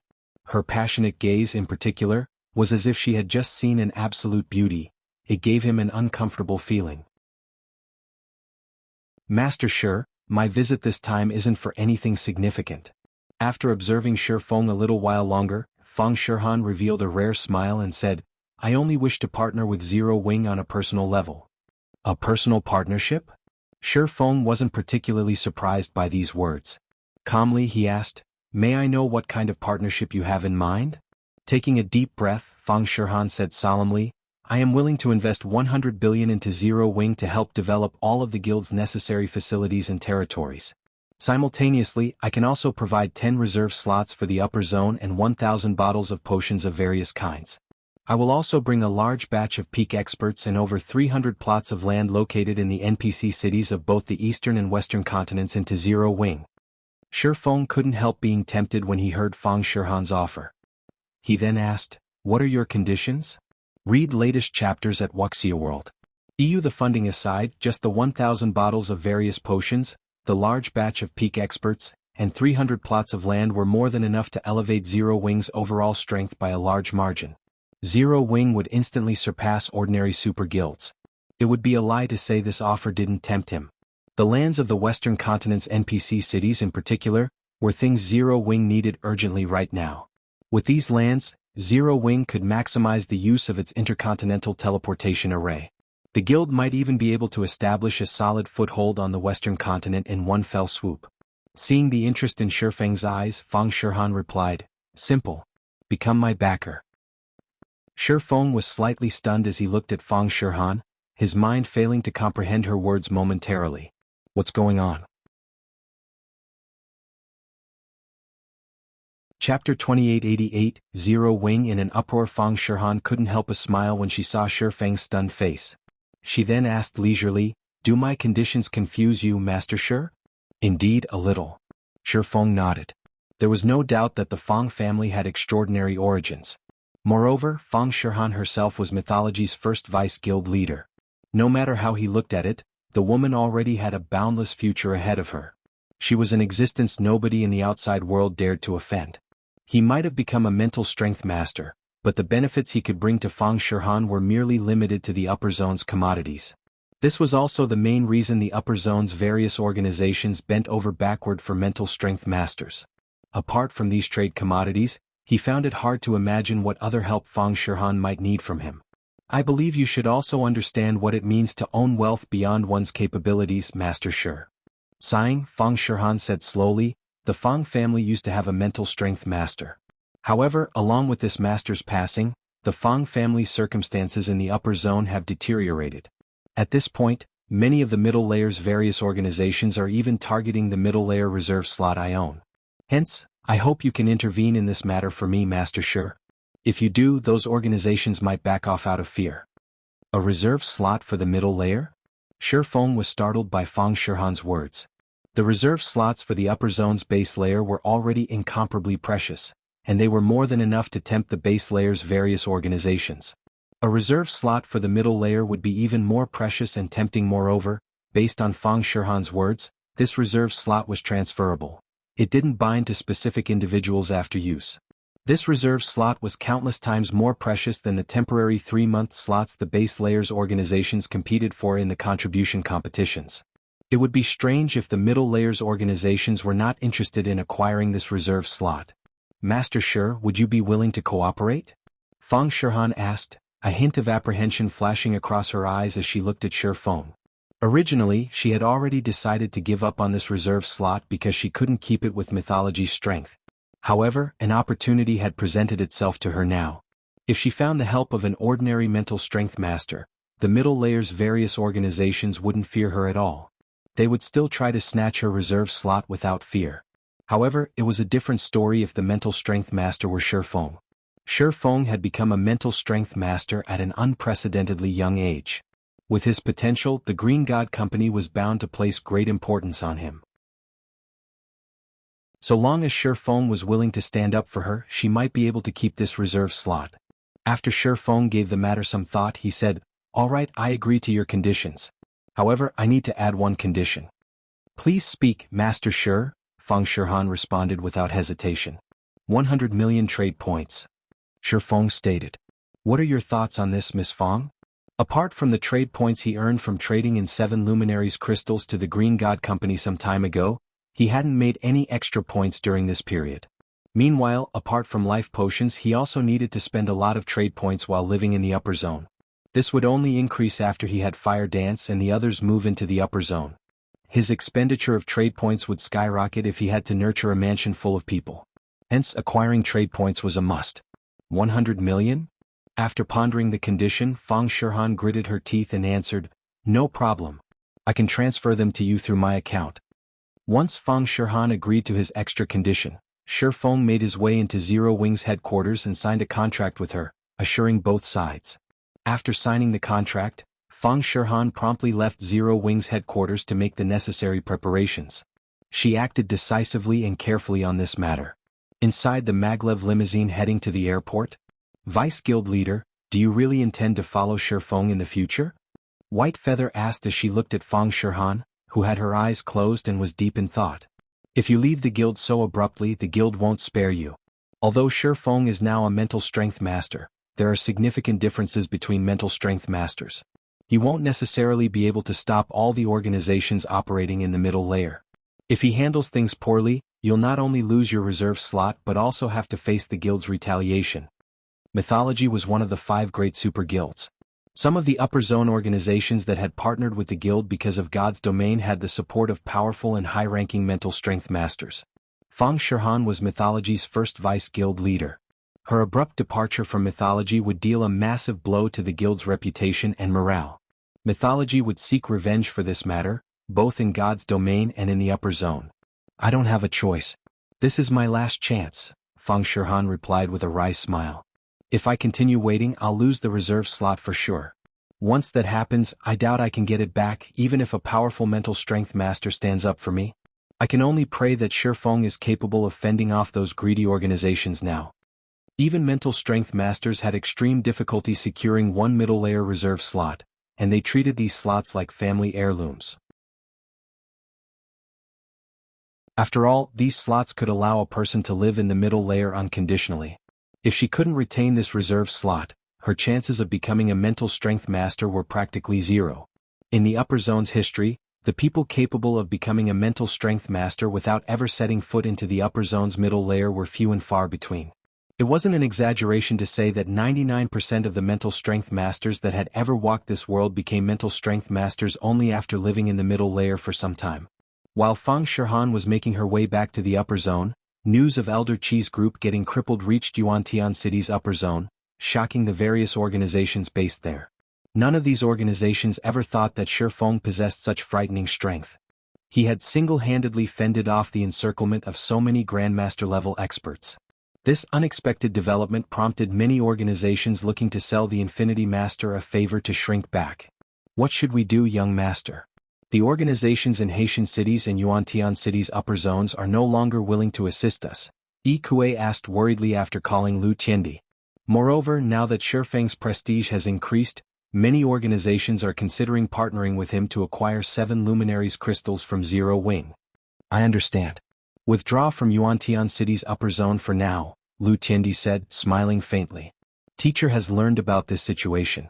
He'll most likely personally cripple Shi Feng. All we need to do now is sit back and watch. Yes, sir. Yi Kuei grew joyful when he heard Lu Tiendi's words. If Fu Jiuzhong personally took action, then everything would be fine. Once Zero Wing no longer had Shi Feng backing it, Starlink would have a much easier time annexing Zero Wing. Fenglin City, Zero Wing Tower. Along with Shi Feng's return, excitement filled Zero Wing's members, particularly the experts who had joined Zero Wing only recently. The reason for everyone's excitement was Shi Feng's awarding life potions to Fire Dance and a dozen other core executives in front of all of the guild's internal members. Afterward, he had announced that he would award those internal members who performed excellently with life potions. They even had the opportunity to enter the upper zone. This announcement threw the entire headquarters into an uproar. The upper zone was a dreamland countless people wished to enter. Let alone living in the upper zone, they usually didn't even dare dream of entering the upper zone. This was because the upper zone was a place only a select few organizations in the world could come into contact with. Ordinary civilians like themselves had no chance of entering the upper zone. However, the impossible had now become possible. Guild leader, is this really fine? Fire Dance asked worriedly when she saw the new reward system. In the new reward system, a Tier 4 internal member that successfully raised their mana body's completion rate to 110% would receive 3 bottles of life potion. Afterward, they would receive 1 bottle for every subsequent percent of improvement. If they reached 115%, they would receive another 3 bottles. There was also a reward for concentration standards. After one reached the Tier 4 basic concentration standard, every increase in rank would net them 1 phantom potion, 3 bottles if they reached the Tier 4 peak standard, and 10 bottles if they reached the Tier 5 standard. As for combat standards, internal members would receive 1 life potion if they reached the Void Realm and 3 bottles if they reached the Domain Realm. Most importantly, anyone in the guild who got promoted to Tier 5 would get to live in the upper zone with 100% certainty. Setting aside the upper zone's residency, just the reward of the various potions was already plenty absurd. Others might not understand how precious these potions were, but Fire Dance knew that these potions were available only in limited quantities. Relax. There won't be a problem, Feng said, chuckling. On the contrary, I hope more people can claim the rewards. The life potion was of significant help for improving a person's physical fitness. Meanwhile, if Zero Wing wished to develop quickly, it wouldn't do for the guild to rely solely on him. Zero Wing needed at least several Grandmaster-level experts under its command. Only then would it no longer have to fear the provocation of other forces. Hence, he needed to increase the rewards for Zero Wing's internal members. By doing so, he could also raise the motivation of Zero Wing's members and the chances of producing Void Realm experts and Domain Realm experts. Read latest chapters at Wuxia World. Moreover, with the life potions he provided, Fire Dance and Master Lei Bao would break through to the Grandmaster level in a few days. This was especially true for Fire Dance, who had already reached the Domain Realm in the realms of refinement and the Ascension Realm in the realms of truth. She only lacked a bit of inspiration and a boost to her brain activity to become a neutralizing Grandmaster. Afterward, Feng discussed the guild's rapid development with Fire Dance and the guild's other executives. Dealing with the Outer World Forces invasion wasn't an easy task. If handled poorly, the guild might lose Silverwing City and Ancient Rock City. One day went by quickly. It's about time I returned to the game. After taking a look at his watch, Feng drank a life potion, lay down in the virtual gaming cabin in his bedroom, and logged into God's domain. Chapter 2889, Astonishing Ancient Rock City Orc Empire, Ancient Rock City. When Feng appeared before Ancient Rock City's entrance, the city had already taken on a new look. It now had much taller walls covered with magic runes. Even though the city's core magic array was currently inactive, the magic runes naturally absorbed mana from the environment and generated a magic barrier. The magic barrier was so powerful that even a Tier 5 existence's full-powered attack might not break it. So long as there was mana within and around the city, this magic barrier would always exist. It would even automatically repair itself for free. Tall buildings had replaced the ruins inside the city, and a thin layer of fog surrounded this forest of buildings. The city's mana density practically rivaled Zero Wing cities already. When Feng took to the skies to get a better view of the city, the sight that greeted him gave him a burst of ecstasy. Did it get automatically promoted to main city? The current Ancient Rock City was slightly larger than even Zero Wing City. What used to be Saint's Hand's residence had been converted into a gigantic City Lord's mansion. The City Lord's mansion was well over 300 meters in height, and glowing divine runes surrounded the building. These divine runes didn't look man-made. Instead, the various elements of mana around the building formed them spontaneously. If players had a sufficiently high perception of the operating principles of mana, they could even learn the essence of the various elements of mana through these naturally occurring divine runes. No wonder cities with secret lands as their cores are of significant help to players in their tier promotions. Just these naturally occurring divine runes can already provide a significant boost to Tier 4 players.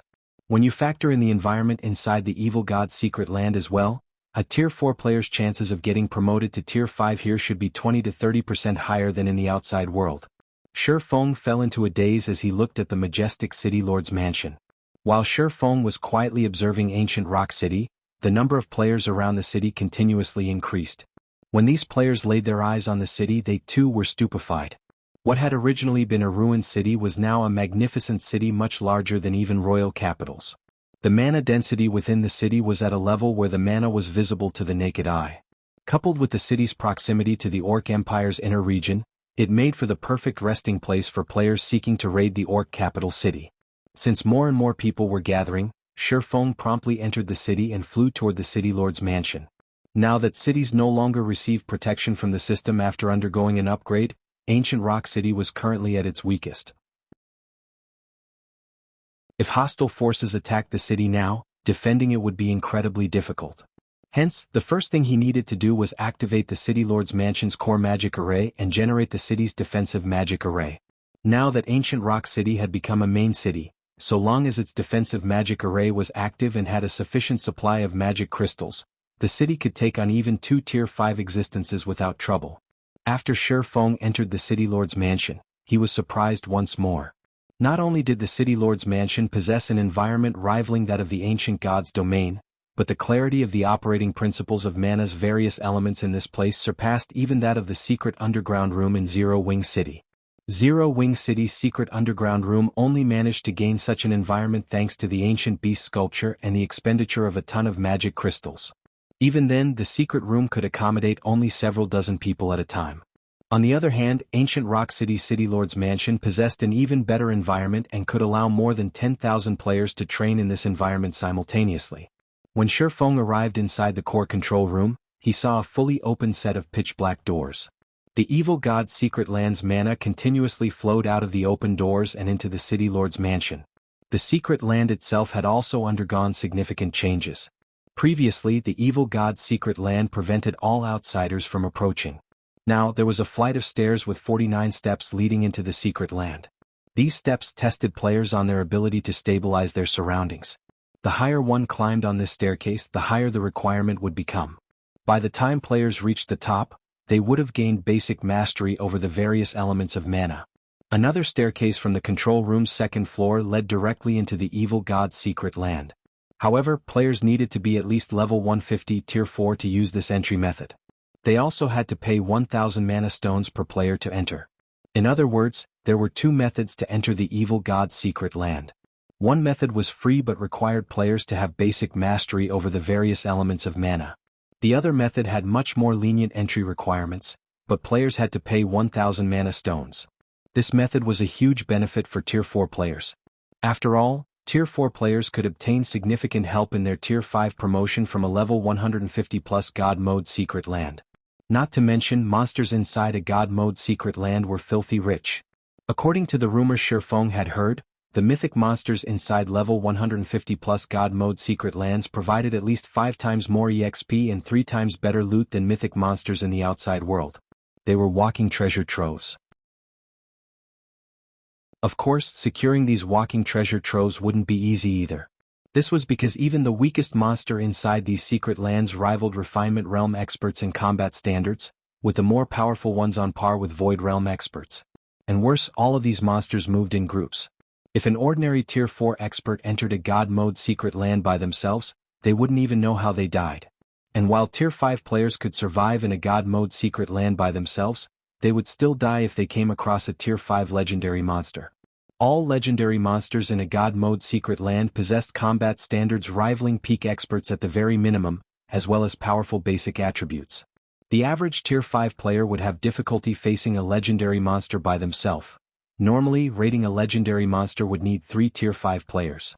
Moreover, these 3 players needed to fill the roles of MT, healer, and damage dealer. Only with all 3 roles filled would they have a chance at killing a legendary monster. If players wished to guarantee a kill on a legendary monster, they would need to add 2 more Tier 5 damage dealers to their party formation. Feng felt a little tempted as he looked at the evil god's secret land's entrance.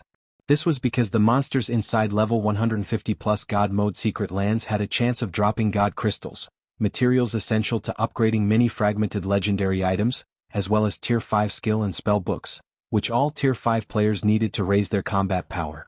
However, Feng quickly calmed himself. He knew full well that he couldn't take on a level 150 plus God Mode secret land by himself. Even if he brought Fire Dance and the others with him, they could, at best, kill a bunch of Tier 4 superior mythic monsters. A Tier 5 legendary monster was out of the question. Afterward, Feng spent 300,000 magic crystals to activate the control room's core magic array, which created a barrier of divine runes around ancient Rock City. The city's defensive magic array was significantly stronger than before. With the core magic array's activation, ancient Rock City woke up like a slumbering beast. The city drew all mana within a 20,000-yard radius toward itself, depleting the mana in the vicinity. Now, only Tier 3 players who had activated their mana bodies could survive in the surroundings, and Tier 4 players in the area saw their flight speed plummeting. If a Tier 5 existence attacked ancient Rock City now, they would also find the power of their attacks diminished by a significant margin. Inside the city lord's mansion, Feng was dumbfounded by the sight before him. What a powerful core magic array. Initially, he had thought to strengthen ancient Rock City's core magic array using the 12-array magic world. However, he dared not interfere with it now. This was because countless divine runes made up the core magic array. He could tell at a glance that it was no ordinary core magic array, and even the slightest of modifications could have catastrophic consequences. Meanwhile, with this core magic array, ancient Rock City's defensive standard was probably close to that of Zero Wing City, which had the protection of a world mirror. And this was when the core magic array was operating in normal mode, not at maximum capacity. After activating the core magic array, Feng contacted Fire Dance and had her begin transferring the manpower gathered in Silverwing City to ancient Rock City. In less than 20 minutes, over 200,000 Tier 3 members and over 30 Tier 4 members from Zero Wing arrived at ancient Rock City's empty streets. As an added precaution, Fire Dance also mobilized 3 Crimson Dragon flying ships, 6 Tier 4 Fine Gold Guards, and 2 Tier 4 Dark Gold Guards. The assembled combat power in ancient Rock City could already rival that in the various superpowers' headquarters. After reading an update from her subordinate, Fire Dance asked Feng, "Guild leader, we've completed the basic setup. Should we open ancient Rock City now?" "Open it," Feng replied without hesitation. "Set the entrance fee to 1 magic crystal or 40 silver coins." Only after a guild city had opened its doors to the public could it recruit NPC soldiers and strengthen its defenses at a much faster rate. Moreover, if Zero Wing wished to keep ancient Rock City operating normally, it would have to spend at least 100,000 magic crystals per day. If the guild tried to operate the city privately, it would eventually run out of magic crystals. When ancient Rock City opened, many scouts from guilds and adventurer teams flooded in. Adventurer teams that made a living from raiding the Orc capital city even entered the city in full despite the high entrance fee. The Orc capital city was a huge treasure trove. Moreover, all players raiding the Orc capital city were frontline experts in the current god's domain. Even the weakest among them possessed peak Tier 3 combat power. Currently, these players could reap a significant harvest just by farming the monsters in the Orc capital city's outer and inner regions. With luck, they could even get their hands on level 150 epic equipment. Meanwhile, as ancient Rock City was the closest guild city to the Orc capital city, it was only natural these players would choose it as their base of operations even if they had to pay an exorbitant entrance fee. Over 600,000 players flooded into ancient Rock City in less than 2 hours, and every one of these players was a Tier 3 expert. Upon entering ancient Rock City, all of these experts were stunned by the city's splendorous view and wonderful environment. Not only could they recover from the corrosion of foreign energies extremely quickly here, but they could even store up to 2 whole levels worth of the double EXP buff just by resting in the city. The accumulation rate for the buff was even a staggering 30% per 24 hours. While 30% might not seem like much, Tier 3 players couldn't even earn 30% worth of EXP by grinding non-stop for 24 hours. Players who had reached level 140 would be considered grinding freaks if they could gain even 20% per day. Read latest chapters at Wuxia World. Meanwhile, by resting on the streets of ancient Rock City, not only could players avoid delaying their leveling progress, but they could even level up faster than normal. The effect would be even better if they rested in hotels. News regarding ancient Rock City spread throughout the entire eastern continent. When the superpowers that were planning on attacking ancient Rock City heard about the city's defensive standard, they gnashed their teeth and abandoned their notions. Now they had no choice but to wait for the outer world forces to take revenge for them. While the vast number of Tier 3 experts were exclaiming over ancient Rock City's environment, Feng brought Beast Emperor to Starmoon City's War God's Temple. Previously, because the system prevented Feng from leaving ancient Rock City's vicinity, he could only imprison Beast Emperor temporarily. Now that he had settled ancient Rock City's matters, he naturally couldn't spare Beast Emperor. Not to mention because the War God's Temple abhorred the Evil God's Temple, it offered extremely generous bounties for the capture of high-ranking Evil God envoys like Beast Emperor. After Feng entered the War God's Temple's lobby with Beast Emperor in tow, a level 180 senior administrator promptly approached him. "Greetings, sir. You are here to collect a bounty, right? Please follow me." The Temple Lord is currently present in the War God's Hall, the level 180 Tier 3 senior administrator said respectfully as he looked at Feng. "Okay, lead the way." Feng nodded. Chapter 2890 War God's Temples Reward War God's Temple, War God's Hall. In a hall enveloped by starlight, a middle-aged man wearing a white divine robe and a turquoise crown sat on a throne made entirely of 7 luminaries crystals. The man slowly opened his eyes when he sensed the arrival of Feng and the senior administrator. After reaching the middle of the hall, the senior administrator reported respectfully, "Lord Temple Lord, this person is here to claim the bounty on an evil god envoy." The robed man took a closer look at Feng and the restricted Beast Emperor upon hearing the senior administrator's words. He then nodded and said, "Administrator Roa, you may take your leave." Normally, a lofty Temple Lord wouldn't need to handle the bounty of an evil god envoy. However, Feng was a Tier 5 individual, an existence standing at Starmoon Kingdom's apex. Hence, even the Temple Lord had to treat this matter with care. Feng likewise curiously scrutinized the Temple Lord. Starmoon City's War God's Temple was the headquarters for the War God's Temple's branches in Starmoon Kingdom. Meanwhile, Howard Ragewind, the Temple Lord of this branch headquarters, also happened to be the War God's Temple's strongest combatant stationed in Starmoon Kingdom. After taking a look at Howard Ragewind, Feng had to admit that the War God's Temple deserved to be called the strongest force in God's domain. This was because even the Temple Lord of a kingdom's branch headquarters was a level 200 Tier 4 NPC. A half-step Tier 5 NPC to be precise. Not only did Howard Ragewind possess an incredibly high life rating, but his mastery over the various elements was also considerable. He was only a short distance from creating his Tier 5 mana body and getting promoted to Tier 5. Moreover, the staff and crown Howard Ragewind owned were both legendary items. Even an actual Tier 5 existence would struggle against him. Looking at Feng, Howard Ragewind asked, "Lord Sword Saint, may I verify that evil god envoy?" "Certainly." Feng waved his hand. Beast Emperor's body immediately flew toward the Temple Lord. However, because Beast Emperor had forcibly logged out of the game already, his body was merely an empty shell. After Beast Emperor's soulless body arrived in front of Howard Ragewind, its restraints disappeared. Simultaneously, the magic arrays set up around the hall activated and bound Beast Emperor's body with golden chains covered with divine runes. Even if Beast Emperor were a Tier 5 player, he wouldn't be able to break these divine chains. "You are amazing, Lord Sword Saint. You actually caught an evil god envoy. This is a subordinate the evil god has spent much to nurture. Now that you've captured one, the continent will be in peace for quite some time," Howard Ragewind said, his eyes glowing with joy when he finished inspecting Beast Emperor's body. The evil god was incapable of descending onto the main continent. At most, he could only plague the continent through the legacies he left on the continent. Meanwhile, people who had acquired and utilized the evil god's legacies were known as evil god envoys. Compared to evil god apostles, the capture of an evil god envoy was many times more valuable. This was because only evil god envoys could use the power of the evil god's legacies. There was a limited number of evil god legacies on the continent, so the loss of an envoy meant the disappearance of one evil god legacy. "You overpraise me, Lord Temple Lord," Feng said calmly.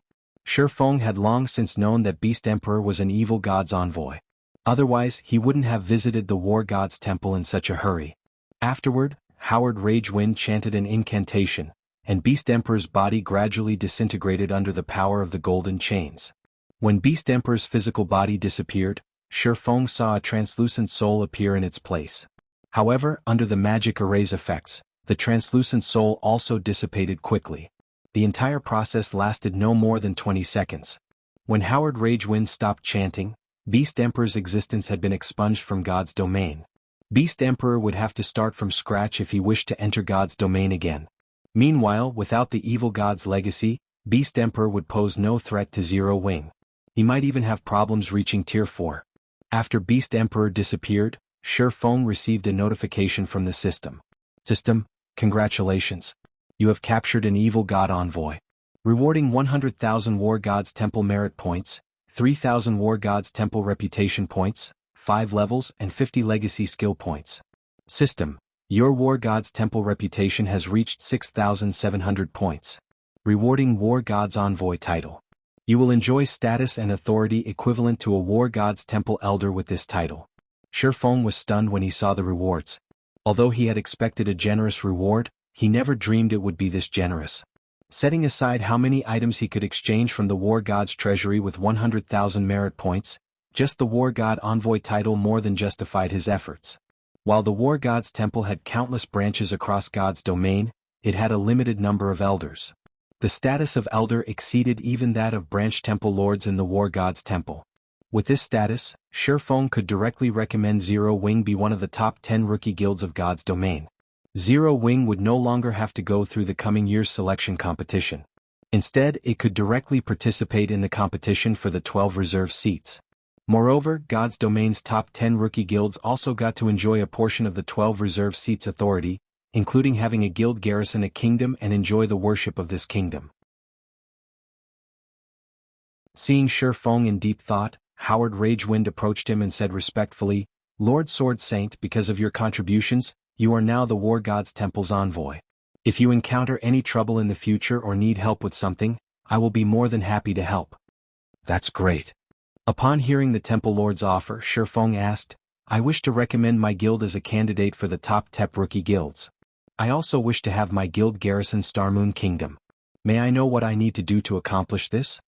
This was his first time enjoying an elder's privileges in the War God's Temple, so he had no clue how to recommend a guild become a top 10 rookie guild. Howard Ragewind was undoubtedly the perfect candidate to answer this question. "This is simple. All you need to do is write a recommendation letter, and I'll pass it on to the main headquarters elders. Afterward you just need to wait. I believe that news of your guild becoming one of the top 10 rookie guilds will spread across the continent in a few days, Lord Sword Saint," Howard Ragewind replied, smiling. "Having your guild garrison Starmoon Kingdom is even easier. I'm good friends with the king. Once the War God's Temple makes its announcement, the king will be more than happy to let your guild garrison Starmoon Kingdom. So long as you give your approval, your guild can become Starmoon Kingdom's representative guild on the same day." "I will have to trouble you with that then, Lord Temple Lord," Feng said joyfully. He initially thought he would face a troublesome process. The top 10 rookie guilds enjoyed extraordinary status in God's domain. Although they didn't have the authority to decide the development of an entire country, the benefits of becoming the representative guild of a country were massive.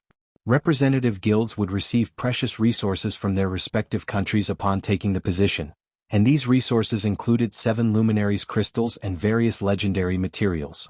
With luck, a guild might even receive inferior divine artifact ranked materials. After writing the recommendation letter, Feng went to the temple's core treasury, a place only those at the branch temple lord status or above could enter. Sure enough, it's impossible to exchange for legendary weapons and equipment directly. Feng sighed in disappointment when he scanned the exchange list at the treasury. Although the War God's treasury offered legendary weapons and equipment for exchange, only NPCs could use these items. The weapons and equipment usable by players were limited to the fragmented legendary rank or below. Of course, the divine artifacts that cost over 200,000 merit points were the exception. However, it was practically impossible for anyone to accumulate that many points. At this point, Feng switched to browsing the treasury's materials. When he saw the list of materials, he couldn't help sighing in admiration. After all, the treasury housed over 500,000 legendary materials and 10,000 divine artifact materials. This is a divine power source. Feng was stunned when he read the description of one divine artifact ranked material. Scorching Eye, divine artifact ranked material, an eye of flame naturally formed from a divine power source. The Scorching Eye can be merged with a person's body to improve their life rating significantly. Required merit points. 70,000. Feng had investigated divine power sources on multiple occasions. However, he never managed to find any information on them. He never thought that he would come across one in the War God's Temple. However, he gasped involuntarily when he saw how many merit points the Scorching Eye cost. The average fragmented legendary weapon only cost around 40,000 merit points, yet the Scorching Eye cost 70,000 merit points despite being only a material. For comparison, God crystals, which were also considered materials, Only cost 7,000 merit points. There are 4 divine power sources in the War God's treasury, but I can afford only one with my current points. If I exchange for God crystals instead, I would probably have enough to upgrade fragmented legendary equipment to legendary rank already. Feng hesitated over the Scorching Eye. There was no way he could acquire more merit points within a short period. After all, there was no second evil god envoy waiting for him to catch. Meanwhile, the Scorching Eye was the cheapest of the 4 divine power sources available for exchange. The others cost around 80,000 points. If he chose to exchange for enough god crystals to upgrade a piece of fragmented legendary equipment, he wouldn't be able to afford any divine power sources at all. Finally, Feng gritted his teeth and said, "I'll exchange for the Scorching Eye and 4 god crystals." "Please wait for a moment," the receptionist in front of Feng said, smiling before leaving to find the items he chose. Sometime later, the Scorching Eye and 4 god crystals entered his hands. Simultaneously, the merit points he had also plummeted. Read latest chapters at Wuxia World. However, Feng did not regret his decision. Based on how few divine power sources the War God's temple owned, he could tell that these items were incredibly rare and precious. Obtaining even one divine power source in the outside world would already be close to impossible, let alone 2. God crystals, though, were a different story. While god crystals might be rare, Feng still had ways to obtain them. I wonder how much the Light of 2 Worlds will improve. Looking at the fist-sized Scorching Eye in his hand, Feng drew the Light of 2 Worlds. System: Divine Power Source detected. Do you wish to let the Light of 2 Worlds absorb it? Absorb.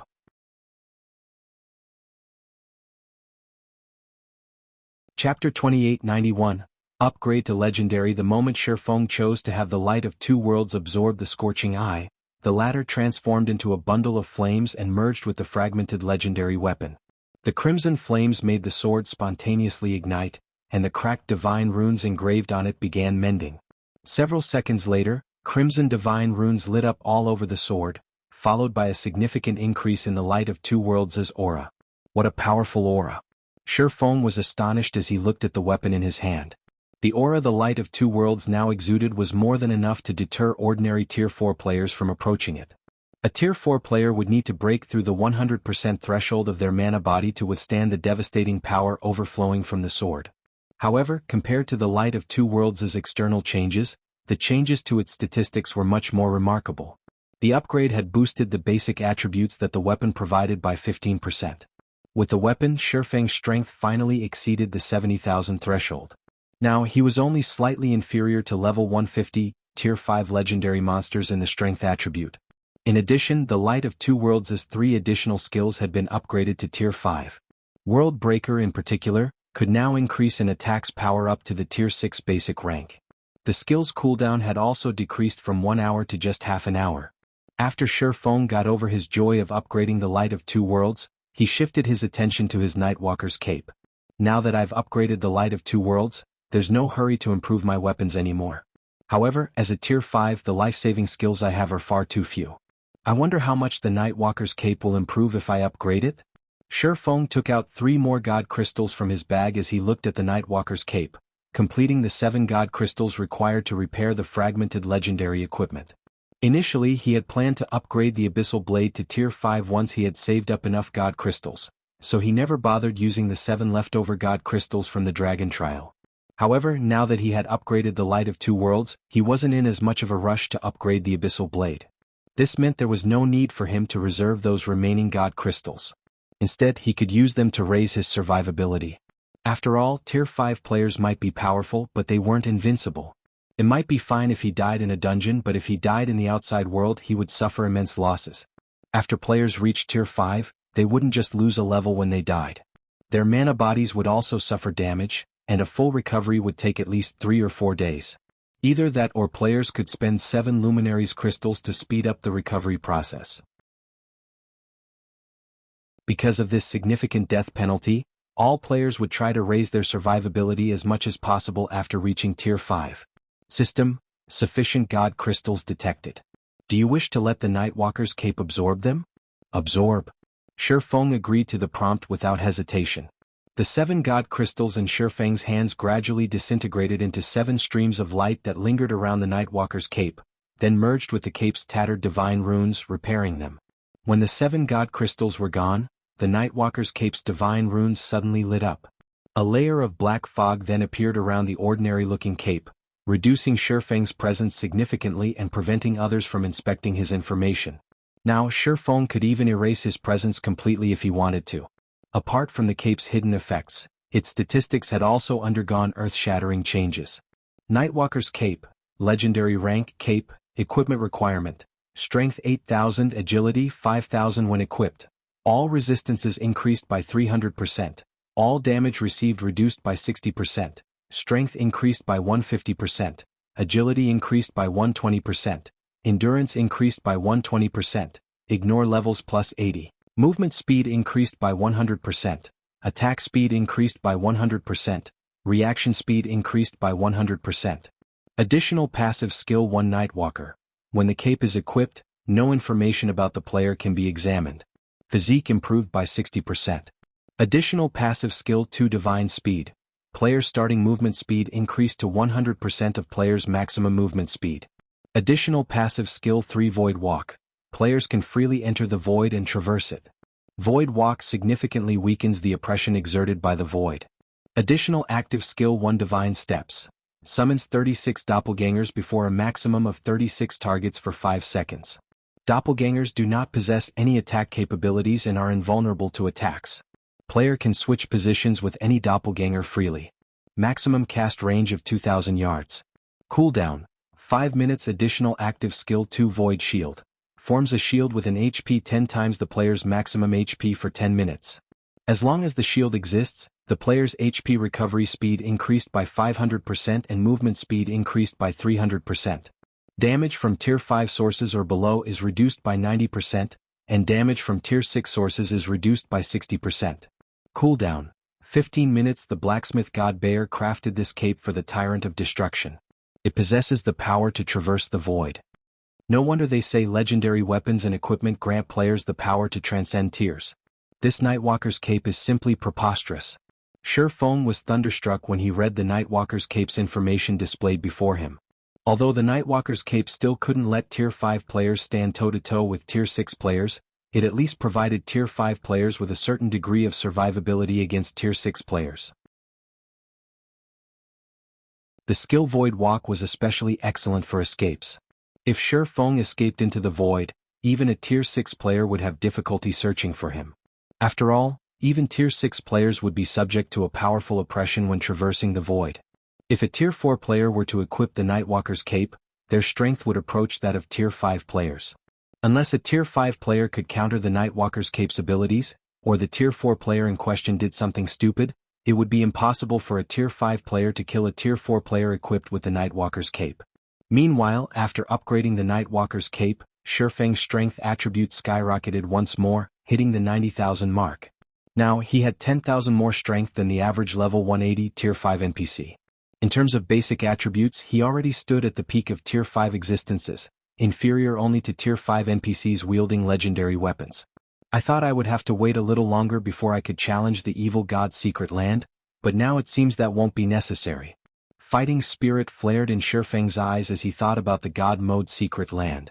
An ordinary Tier 5 player would not have the ability to challenge the evil god's secret land. However, with the Nightwalker's cape combined with his above-average basic attributes, he was more than qualified to enter the god mode secret land. Moreover, he had to raid the secret land no matter what. After all, the wealth it contained surpassed the treasuries of several kingdoms combined. But I'll need to make preparations first before challenging it. Other people in God's domain might be ignorant of the situation inside God mode secret lands, but not Feng. Although he had never entered a God mode secret land in his previous life, he had heard many stories of Tier 5 players rashly entering a God mode secret land and meeting an untimely death. A God mode secret land had an excellent environment rivaling that of ancient times, and the concomitant dangers of ancient times. The poison fogs and extreme weather found inside God mode secret lands were more than enough to claim a Tier 5 player's life. Hence, before entering a God mode secret land, the various superpowers would always gather many Master and Grandmaster alchemists to craft magic resistance potions and potions that strengthen the user's physique. These potions were essential for Tier 4 players seeking to enter the secret land. Without these potions they could die at any given moment. After thinking up to this point, Feng contacted Melancholic Smile and had her prepare the necessary potions, particularly Grandmaster potions. The more Grandmaster potions they had, the better. Acquiring Grandmaster potions wasn't difficult for Zero Wing now, as Silent Wonder had recently become a Grandmaster alchemist. Time passed quickly. 2 days after Zero Wing began preparing to raid the evil god's secret land, shock and fear suddenly swept the Eastern Continent's various forces. Just a while ago, the Eastern Continent's various forces received news that a large number of players had emerged from the World Passage. Their numbers were unprecedented, with many Tier 4 players among them. According to the reports of scouts and insider information from Outer World players, more than 20 superpowers had entered God's domain from the Outer World. The Outer World's NPC Conquest Army had also finished gathering its forces, and this army consisted of NPCs from over 30 kingdoms and 6 empires. One could say that the Outer World's NPC forces were adamant in conquering the Eastern Continent this time. Read latest chapters at Wuxia World. This conquest army had already gathered on the other end of the World Passage and was steadily making its way to the Eastern Continent. The advent of the Second War of Worlds was here. In response, the Eastern Continent's native forces began frantically raising their defenses, recruiting experts and increasing their levels. They also banded together, forming a coalition to defend against the Outer World forces. At this time, though, an equally jaw-dropping incident took place in God's domain. Mythology's first Vice Guild leader, Cold Shadow, left Mythology and joined Zero Wing with a large number of experts and resources, becoming one of Zero Wing's Vice Guild leaders.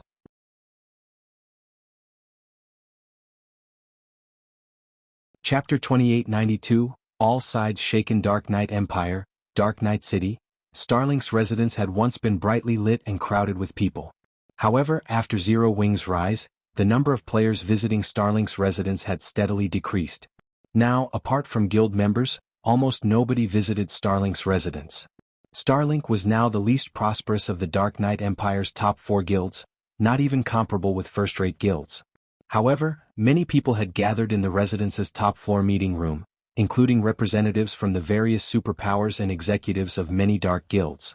These people were here to discuss how to oppose the increasingly powerful Zero Wing in secret and the Outer World's invasion. Only after everyone present read the report they just received, their complexions turned indescribably ashen. Has Cold Shadow lost her mind? She left Mythology for Zero Wing. Is she not afraid of Mythology's retaliation? Hasn't Cold Shadow always been at loggerheads with Zero Wing? What's up with this situation? It seems Mythology is also stunned by this development. According to the reports I received, Cold Shadow seems to have planned this betrayal with her subordinates long ago. Not only did they annex hundreds of shops simultaneously, but they also exchanged all their GCPs for resources. She took Mythology completely by surprise.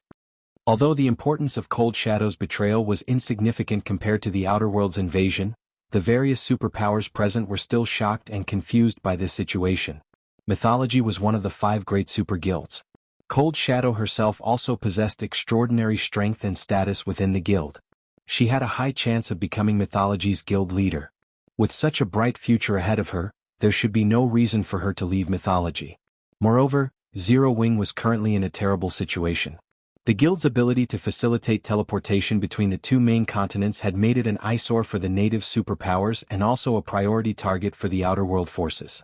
Now that the Second War of Worlds had begun, everyone was steering clear of Zero Wing.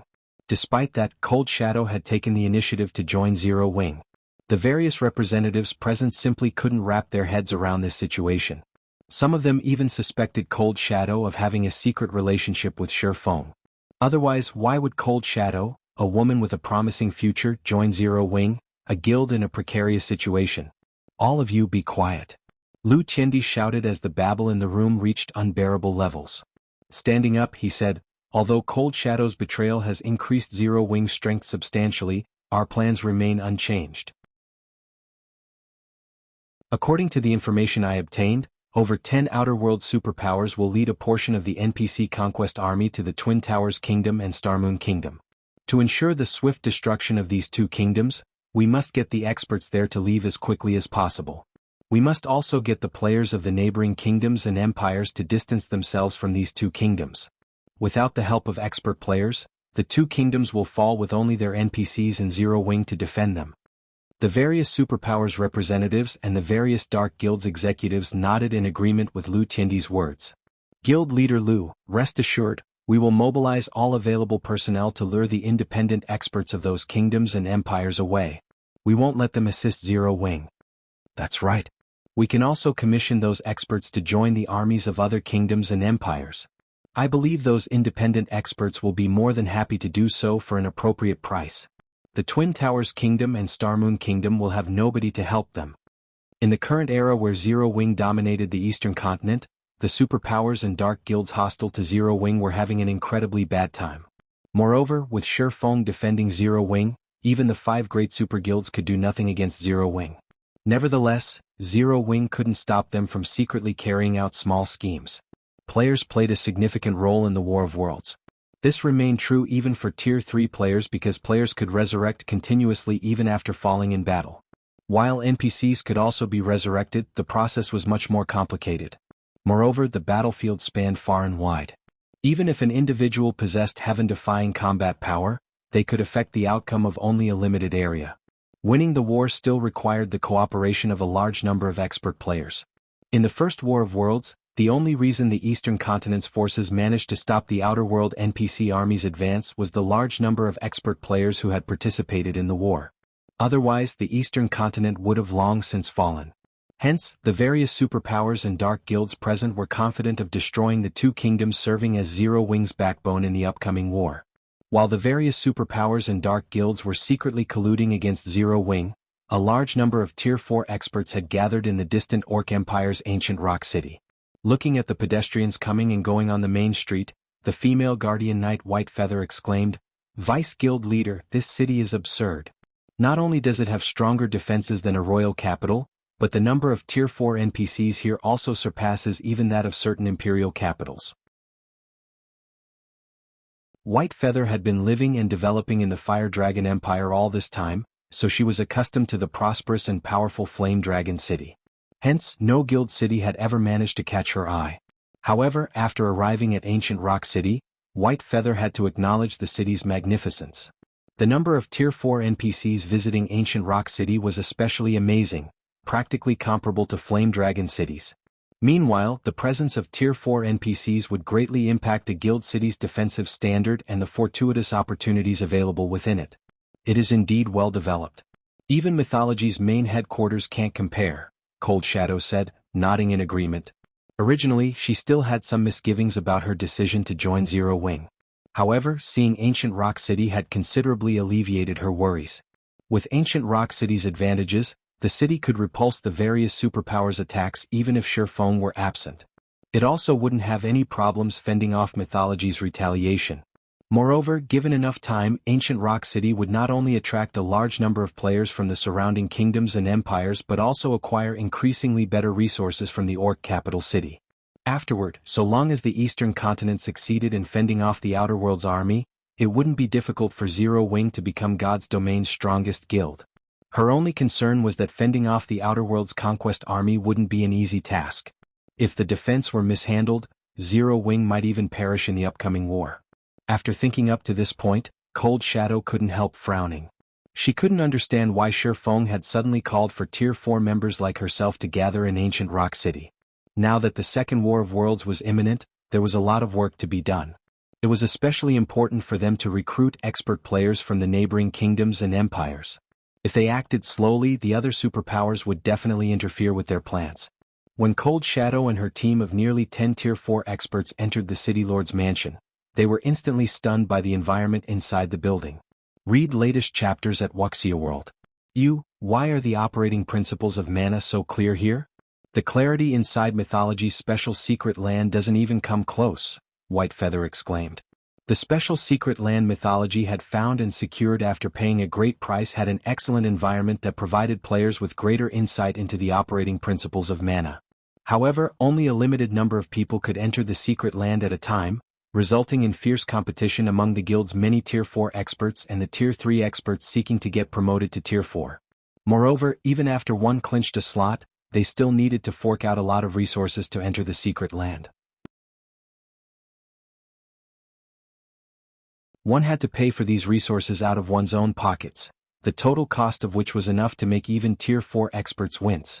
Yet, not only did ancient Rock City's City Lord's Mansion's environment surpass that of Mythology's special secret land, but there was hardly an entry limit. With the size of the City Lord's Mansion, thousands of players could enjoy this wonderful environment simultaneously.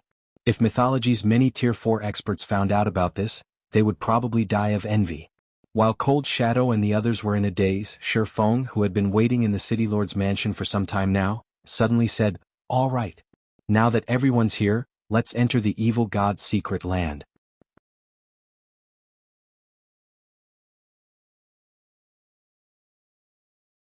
Chapter 2893, Natural Holy Land, Entering the Secret Land at this time? Cold Shadow was stunned when she saw Feng instructing Zero Wing's executives to enter the evil god's secret land's entrance located on the second floor. She couldn't understand what was going through Feng's mind.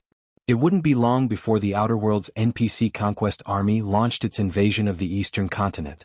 Meanwhile, even 10 Zero Wings wouldn't be enough to stop the advance of these armies. Zero Wing's top priority should be the recruitment of a large number of expert players to fend off the Outer World's players and NPCs. Otherwise, only annihilation awaited the guild. Even without conducting any investigations, Cold Shadow was certain that the eastern continent's various superpowers had already begun recruiting expert players themselves. If Zero Wing did not hurry, it would fall behind them. Hence, this was no time for Zero Wing's Tier 4 members to be raiding a secret land. However, when Cold Shadow saw Zero Wing's members entering the secret land one after another, she had no choice but to enter the secret land together with White Feather and the others. After all, not only was this the guild leader's arrangement, but the other Zero Wing executives did not voice any objections either. It wouldn't be appropriate for a newcomer like herself to express her views in such a situation. What Cold Shadow didn't know was that Fire Dance and the others had previously reminded Feng of Zero Wing's situation. However, Feng still insisted on carrying out this raid. His insistence on this raid was because he was certain that Apex combatants would play the main role in deciding the upcoming war's outcome. While low-tier expert players could indeed play an important role in wars involving kingdoms, empires, and even entire worlds, they were still significantly weaker than higher-tier players. Several thousand Tier 3 players were no match for one Tier 4 player in a large-scale battle. Similarly, several hundred Tier 4 players couldn't compare with one Tier 5 player. In a situation where the NPC combatants of both worlds were roughly equal, the players' Apex combatants would play a vital role. If the Eastern Continent's player forces lacked sufficiently powerful Apex combatants to influence the battlefield, no amount of Tier 3 players could change the war's outcome. There was no way a bunch of Tier 3 players could defend against Tier 4 and Tier 5 players in the long run. Hence, at this critical moment, Zero Wing needed to increase its Apex combatants. Otherwise, Feng wouldn't have decided to enter the evil god's secret land after preparing potions for just 2 days. After Cold Shadow and the others entered the evil god's secret land, Feng took the other entrance, leaving behind only 4 Tier 4 NPCs to guard the control room. Upon entering the evil god's secret land, a wave of nausea assaulted everyone's brain, and everything around them appeared pitch black. After this situation lasted for 10 seconds, they gradually recovered, and they found themselves standing in a primitive forest. What's with this situation? White Feather gaped in shock when she saw the forest around her. She had visited many secret lands before, so she had long since become familiar with them. Even if it was a secret land she had never visited before, she was confident she could cope with whatever situation she came across. However, the sight before her was a first for her. A dark sky enveloped the entire secret land, and only a blood moon served as a faint light source. The trees in the forest were hundreds of meters tall, with some even towering over 1,000 meters. Compared to the trees here, the trees in the outside world were saplings. Players like themselves were practically ants when standing beside these gigantic trees. However, the blood moon and gigantic trees still weren't the most astonishing part about this secret land. Instead, the greatest shock was the monsters here. At a glance, White Feather spotted over 100 level 150+ mythic monsters in the vicinity, outnumbering the entire team. These monsters stood in groups of 10 to 20, and a level 160+ superior mythic monster led each of these groups. The aura these superior mythic monsters radiated was also significantly more powerful than that of superior mythic monsters in the outside world. Evil Blood Soldier, Evil Creature Mythic, Level 153 35 billion Evil Blood Stalker. Evil Creature Superior Mythic, Level 160 80 billion to White Feather's Horror, All of these mythic and superior mythic monsters had already noticed the team's presence. However, instead of charging at the team like wild beasts, these monsters stood still and appeared to be observing the team. They would also grunt occasionally. Evidently, these monsters were communicating with each other and were in no hurry to take action. However, amid her horror, White Feather also sensed the evil god's secret land's incredible environment. Even without deliberately focusing her senses, White Feather could tell that the secret land's mana density was incredible. She felt as if she was drinking a mouthful of water with every breath she took. The clarity of the mana's operating principles was also unprecedented, surpassing even that of the City Lord's mansion by a large margin. She even felt that if she could stay here, she could improve her mana body before long. Perhaps she could even try to reach the 115% completion rate, a threshold very few people had reached in mythology. The space here is unique. The suppression it imposes on our bodies is significant, Cold Shadow said, frowning slightly after she tried moving her body. I'm afraid it'll be difficult for us to fight these monsters under these conditions. The number of mythic monsters was already more than what their team could handle. With their mobility restricted on top of that, there was no way they could survive, let alone enjoy the mana environment here and improve themselves. Upon hearing Cold Shadow's deduction, Fire Dance tried moving her body as well. She instantly created 3 afterimages around her, her speed so fast that the Tier 4 players could barely keep her in sight. She then nodded and said, "It will indeed be slightly difficult, but it is still within an acceptable range." Still within an acceptable range? White Feather gaped in shock when she saw Fire Dance's ghost-like movements. White Feather had already developed her mana body to the 105% completion rate. However, when she tried moving in this secret land, she felt as if someone had replaced her blood with lead. She couldn't move her body freely, let alone create afterimages like Fire Dance. However, Fire Dance wasn't a unique case. When the other Zero Wing members tried moving, the effects the suppression from the surrounding space had on their mobility and combat power were limited and almost negligible. White Feather and the other Tier 4 experts from mythology were dumbfounded. Even Cold Shadow was astonished. Are they all monsters? It was understandable for Fire Dance to negate the secret land suppression, as she was the commander of Zero Wing's main force. However, what was up with the others? Cold Shadow herself faced a significant reduction in combat power in this secret land. Yet, Zero Wing's 60-plus Tier 4 members fared better than her. In particular, Violet Cloud, Gentle Snow, and Aqua Rose appeared utterly unaffected by the secret land's suppression. Meanwhile, after Feng arrived in the secret land and tried moving his body, he smiled and thought to himself, "This evil god's secret land truly is paradise.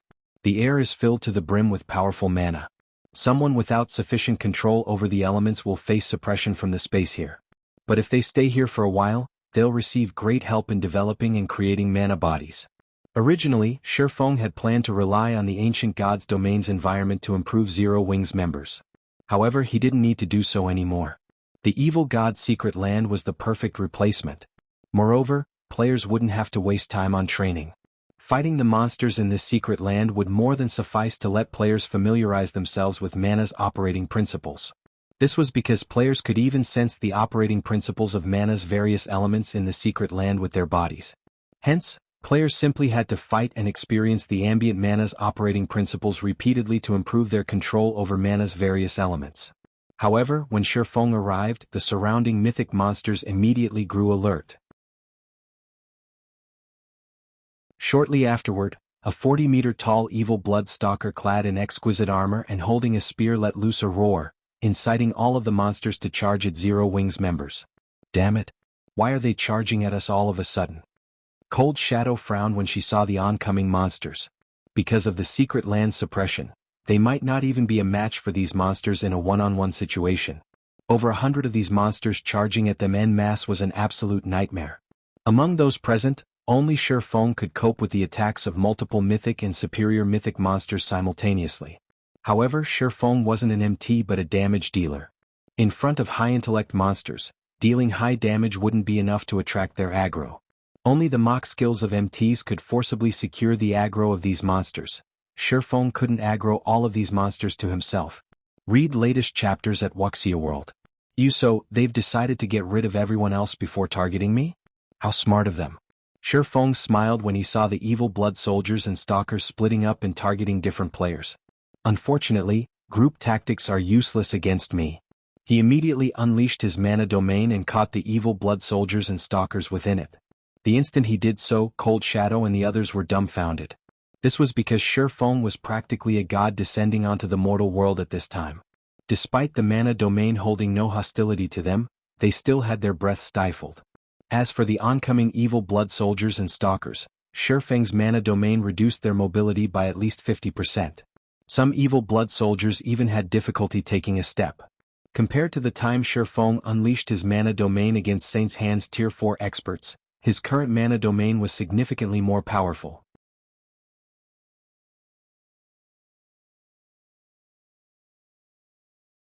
Chapter 2894, Rapid Improvement. This is a real Tier 5. Cold Shadow and her subordinates were all deeply shocked by the strength Feng displayed. The evil beast soldier's basic attributes far surpassed those of the average Tier 4 player. Even Tier 4 players wielding fragmented legendary weapons and had mana bodies developed to the 110% completion rate would have difficulty going up against these mythic monsters. Yet, Feng had immobilized the 100+ evil blood soldiers after deploying his mana domain. If this mana domain were used against players, the results would be unimaginable. Cold Shadow and the others had already gotten a solid understanding of how powerful Tier 5 existences were from watching Feng's fight against Beast Emperor and Saint's Hand. But it was only after experiencing Feng's power in person that they understood the terror of Tier 5 existences. When subject to Feng's mana domain, they would be fortunate if they could even move their bodies to launch an attack at him, let alone trade blows with him. Truthfully, this outcome gave even Feng himself a bit of a surprise. He never thought that his mana domain would improve so much after equipping one legendary equipment. If it were before he had upgraded the Nightwalker's cape, his mana domain would reduce the mobility of monsters like the evil blood soldiers by 60% at most. It couldn't have lowered these monsters' combat power by over 70%. I'll keep those 4 stalkers busy. You guys deal with those soldiers. Feng commanded after seeing that the evil blood monsters didn't halt their charge. He then activated Blade Domain, created 4 magic swords, and launched them at the 4 evil blood stalkers. Although Blade Domain was only a Tier 4 legacy skill, in Feng's hands, every magic sword carried power close to the Tier 5 advanced standard. Even superior mythic monsters couldn't take such powerful attacks. When the 4 magic swords collided with the evil blood stalkers, they pierced through the monster's armor like a hot knife through butter. The 4 stalkers let loose agonized cries on the spot, and a damage value nearing 300 million appeared above each of their heads. Their HP bars also fell by a visible chunk. Apart from dealing significant damage, Feng's attacks had also inflicted serious injuries to the 4 stalkers, further reducing the superior mythic monster's combat power. Upon seeing this, the nearby evil blood soldiers shuddered involuntarily. If this weren't a secret land but a forest in the outside world, they would have most likely turned tail and fled already. This scene stunned Cold Shadow and the others. Given this ability to inflict such frightening damage, Feng could easily kill all of the evil blood monsters present by himself. After Feng pinned down the 4 evil blood stalkers, he shouted, "It's your turn now." Fire Dance and the others immediately split up and charged at the slowly advancing evil blood soldiers. The members of Cold Shadow's group also snapped out of their daze and went into action. However, instead of tackling the evil blood soldiers in groups, everyone found a specific evil blood soldier to take on alone. Everyone knew that Feng had created an opportunity for them to familiarize themselves with the evil god's secret land's environment. If they didn't maximize this opportunity, they were unlikely to receive another one later on. After all, they were currently at the secret land's entrance, which was typically the safest place in a secret land. Once they moved deeper into the secret land, they would face more challenging situations and wouldn't necessarily have the leeway to familiarize themselves with the environment then. While Feng could still take control of the situation, they naturally had to make the most of these evil blood monsters. For a time, Zero Wings members fought separate battles in the forest. All of them took on at least one evil blood soldier, while Fire Dance, Gentle Snow, Aqua Rose, Violet Cloud, Yen Tianxing Yi Luofei and Cold Shadow, among others, took on 2 or more evil blood soldiers simultaneously. Everyone placed themselves at the edge of danger to familiarize themselves with the operating principles of mana. Time passed quickly, 4 hours going by in the blink of an eye.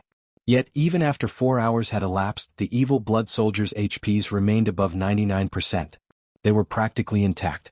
Even the 4 evil blood stalkers Feng fought had hardly lost any HP, all 4 of them retaining more than 80% of their HPs.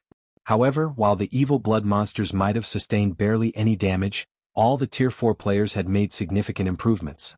Initially, everyone's movements when fighting the evil blood soldiers had been awkward. Now their movements were as smooth as flowing water, evidence that they had acclimatized to the ambient mana. However, they still would occasionally feel a sense of disharmony or blockage when using skills, spells, or combat techniques. So, this is how the various elements of mana work? While evading and blocking the attacks of 4 evil blood soldiers, White Feather had an epiphany. Her aura immediately skyrocketed in intensity, and she started having a much easier time dodging the mythic monster's attacks. Her mana body's completion rate had finally reached the 110% threshold. At this moment, White Feather felt as if all the questions she had accumulated before had received answers in one fell swoop, and a burst of power flooded her body. White Feather wasn't the only one to achieve a breakthrough. Many others did so as well. Cold Shadow had successfully pushed her mana body to the 115% completion rate roughly an hour ago. Gentle Snow and Aqua Rose achieved even more astonishing results. Before entering the evil god's secret land, the two had already developed their mana bodies to the 115% completion rate. Now they had reached the legendary 120% threshold. They were truly monsters. At this time, Feng even suspected that Gentle Snow and Aqua Rose could get promoted to Tier 5 should they wish. After all, the two of them were having too easy a time against the evil blood soldiers. Their grasp of the operating principles of mana had reached perfection. They were entirely capable of creating their Tier 5 mana bodies. After Gentle Snow and Aqua Rose was Violet Cloud. While she hadn't reached the 120% completion rate yet, she was very close. And after Violet Cloud were Fire Dance, Yen Tianxing, and Iluofe. While Zero Wing's Tier 4 members were frenziedly sparring with the evil blood soldiers, large batches of NPCs came through the world passage one after another. Their arrival terrified the scouts the various superpowers had sent to monitor the world passage. It's over. It's over. Why are there so many Tier 4 NPCs? When the Tier 4 assassins saw the NPC army emerging from the world passage, despair filled their hearts. This was because Tier 4 NPCs composed roughly 1% of the NPC army. In other words, there was one Tier 4 NPC in every 100 NPCs in the army. At this time, the portion of the NPC army that had crossed over to the eastern continent already exceeded 10 million. This meant that more than 100,000 Tier 4 NPCs had crossed over to the eastern continent. And more NPCs were yet to come. Moreover, the average kingdom had only a little over 1,000 Tier 4 NPCs operating within its borders. Even if hidden Tier 4 NPCs were included, this number would only hover around 2,000 or 3,000. Tier 4 NPCs were not cabbages that one could find anywhere. Nevertheless, the Outer World forces had dispatched 3 times more NPCs than they had previously. During the First War of Worlds, the Eastern Continent had lost nearly 20 kingdoms to the Outer World forces. In this upcoming war, even empires wouldn't be safe. After the Eastern Continent's various forces received this piece of news, they all fell silent. The Outer World's NPC latest army thoroughly exceeded the various forces' expectations. If they factored in the Outer World's player forces, it wouldn't be impossible for the Outer World forces to conquer the entire Eastern Continent. Meanwhile, the threat posed by the Outer World NPC army had the Eastern Continent's various player forces frantically recruiting helpers. Many superpowers even contacted the Western Continent's player forces. And upon receiving the request for help, the Western Continent's player forces agreed without hesitation. After all, once the Outer World forces took over the Eastern Continent, their next target would be the sea and the Western Continent. For a time, anxiety enveloped both players and NPCs native to the Eastern Continent.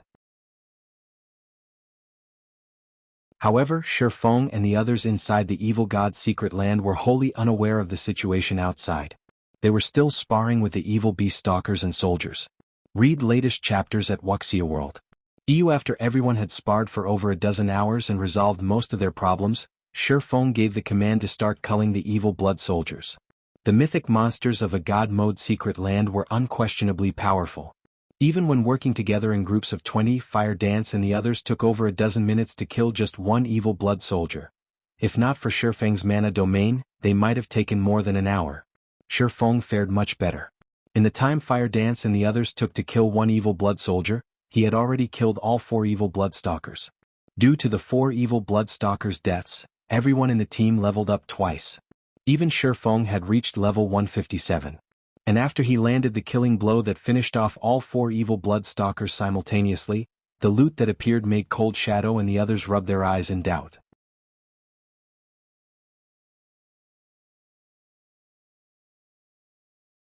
Chapter 2895, Treasure Trove-like Secret Land. The loot of the 4 evil Bloodstalkers rained down from the sky. At a rough glance, the 4 superior mythics had dropped a combined total of over 300 items, including at least 30 epic items and 2 fragmented legendary items. The evil Bloodstalkers' loot was significantly better than that of the outside world's superior mythics. Even Feng was slightly surprised by this situation. Although he had already expected the God Mode Secret Lands monsters to drop significantly better loot, he was still shocked when he actually saw the loot. Past level 150, epic weapons and equipment would have significantly reduced drop rates. One would be fortunate to get even 2 or 3 pieces of epic equipment from a level 150 plus superior mythic. Nevertheless, the 4 evil Bloodstalkers had dropped more than 30. Moreover, these were all level 150 plus epic items. However, Feng did not rush to collect the loot.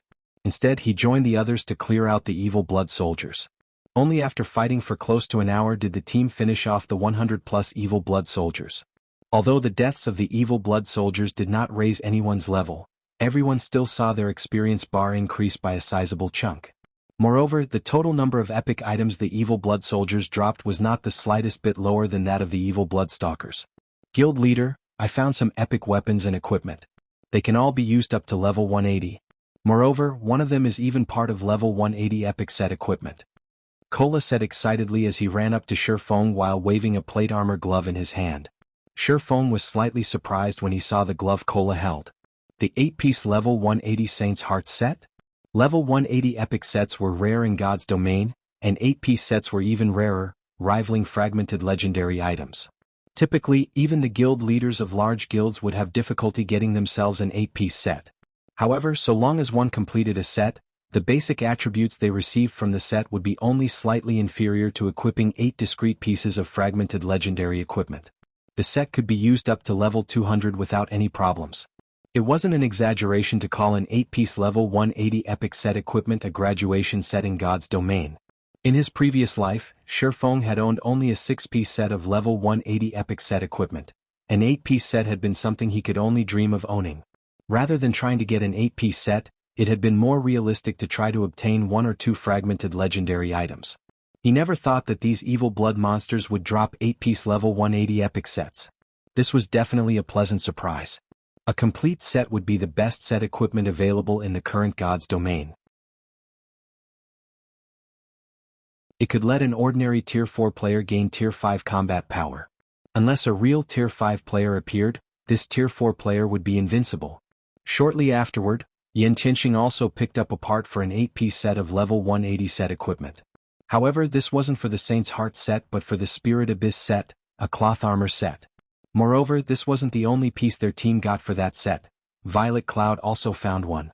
When all of the loot had been tallied, everyone couldn't help their excitement. They had obtained 71 level 180 epic weapons and equipment, including 5 pieces for 8-piece level 180 sets. 1 for the Saint's Heart set, 2 for the Spirit Abyss set, and 2 for the Magic Dragon set of leather armor. They also had 2 fragmented legendary items. One of them was a shield called Wind's Protection, and the other was a ring called the Spectral Ring. Most importantly, there was also 1 God Crystal among the loot. Upon seeing the evil blood monsters' loot, Cold Shadow and the others were exhilarated. Although current superpowers had already acquired a substantial number of fragmented legendary items, with some powerful super guilds having up to 30, these were still far from enough to sate demand.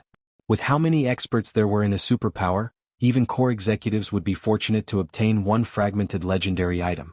Moreover, the drop rate of fragmented legendary items did not increase along with the level of players. Players had only so many sources of fragmented legendary items.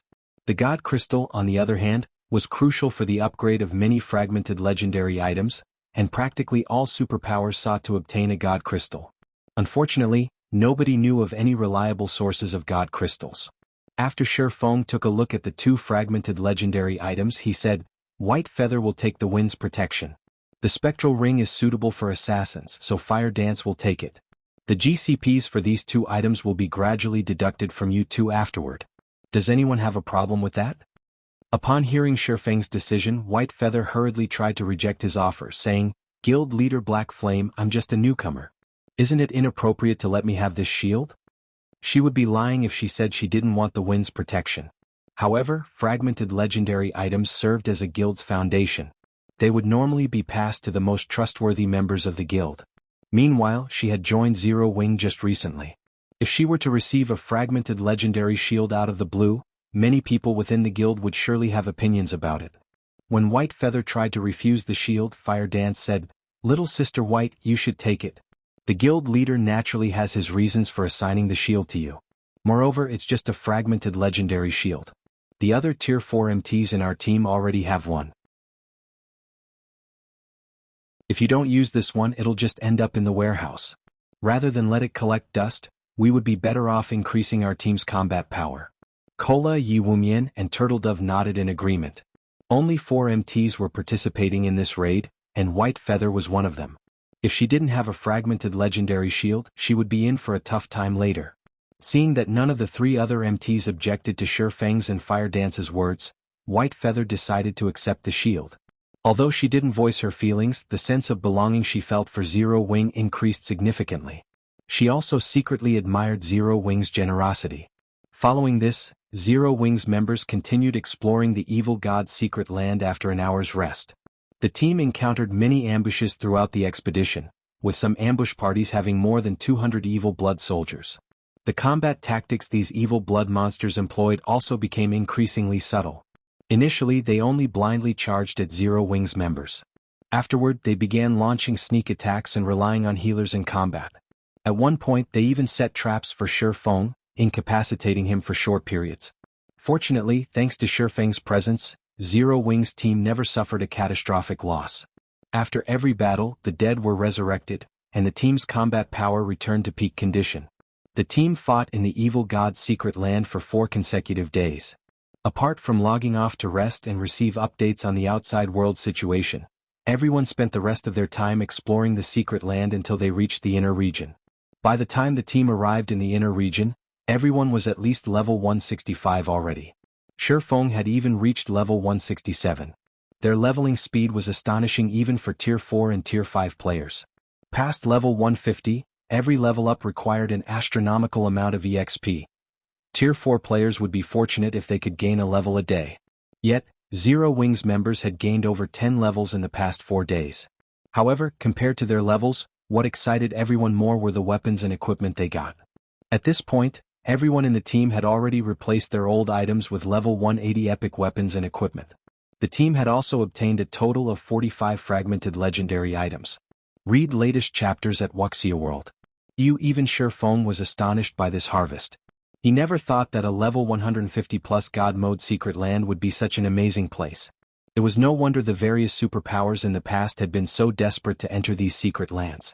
In addition to this harvest, the team had also completed 6 8-piece level 180 epic sets, 1 Saint's Heart set, 3 Spirit Abyss sets and 2 Magic Dragon sets. The sight of these sets rendered Cold Shadow and her subordinates utterly speechless. In the current God's domain, level 150 epic sets obtained by players numbered less than a handful, let alone level 180 epic sets. After some deliberation, Feng had decided to give the Saint's Heart set to Gentle Snow, the Spirit Abyss sets to Aqua Rose, Violet Cloud and Yi Luofei, and the Magic Dragon sets to Fire Dance and Yen Tianxing. Upon equipping these sets, the 6 players saw their combat power skyrocket. Now their basic attributes were only second to Feng's. Gentle Snow in particular had her strength attribute near the 70,000 mark, surpassing even ordinary level 150 Tier 5 NPCs. Lastly, Feng had given the 24 God crystals they acquired during these past 4 days to Gentle Snow, Aqua Rose, and Fire Dance to upgrade their fragmented legendary equipment to legendary rank. Even Cold Shadow's eyes had grown bloodshot at this sight, envy filling her heart. At this time, Fire Dance, who was scouting ahead of the team, suddenly reported through the team chat, "Guild leader, I found a primordial ruin."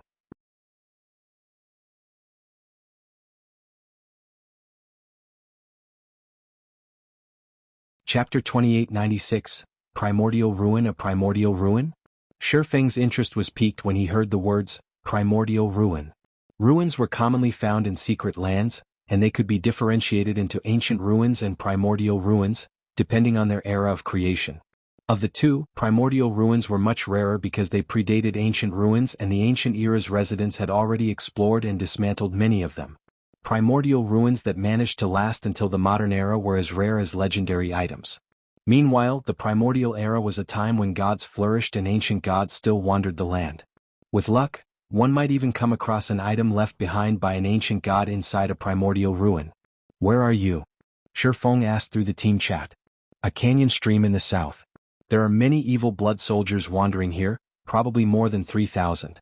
They seem to be guarding that primordial ruin," Fire Dance reported quietly as she observed the patrolling evil blood soldiers around her. "I also saw quite a few level 160+ superior mythic ranked evil blood priests walk into the ruin just now. I suspect they'll conduct some kind of ritual inside. However, the place is heavily guarded, so it'll be difficult for us to sneak into the ruin. The only way we can enter is by breaking through from the front." "Over 3,000 evil blood soldiers?" Feng frowned. If their opponents consisted of only several hundred evil blood soldiers, their team could still secure victory under his leadership. However, 3,000 evil blood soldiers was a number even he couldn't stop. Not to mention there were bound to be many superior mythics as well. Even if he could withstand their assault, the others on his team couldn't. After all, these evil blood monsters weren't idiots. If all 3,000 evil blood soldiers used their tier 4 skills simultaneously, even Feng wouldn't dare take them head-on. He would have to evade their attacks and kite them. After all, a tier 5 player would still take significant damage if a tier 4 mythic monster's attack struck him. Naturally, it would be even more impossible for tier 4 players to dodge and block so many tier 4 skills. It wouldn't matter even if a tier 4 player were at the world creation standard. This was because mythic monsters could keep up with the speed of tier 4 players, and thus could precisely aim and time their attacks. Let alone hundreds or thousands, just a few dozen evil blood soldiers working together would be more than enough to take down a tier 4 metric tons at the world creation standard. A team would need at least 3 or 4 tier 5 players to take on 3,000 mythic ranked evil blood soldiers adequately. Relying only on one tier 5 player and several dozen tier 4 players was simply impossible. Such a team would have to expend all its efforts just dodging and blocking the tier 4 skills and spells of the mythic monsters.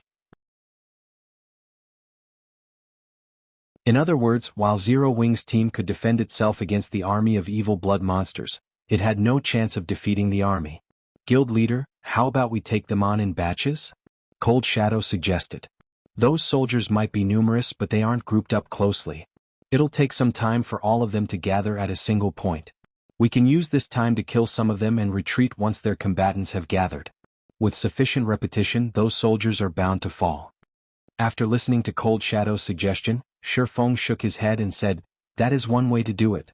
However, that assumes that the other side doesn't have any healers. Those evil blood priests are all capable of healing. Moreover, as superior mythics, their healing range should be massive. If I'm not mistaken, the soldiers are patrolling within the healing range of the priests.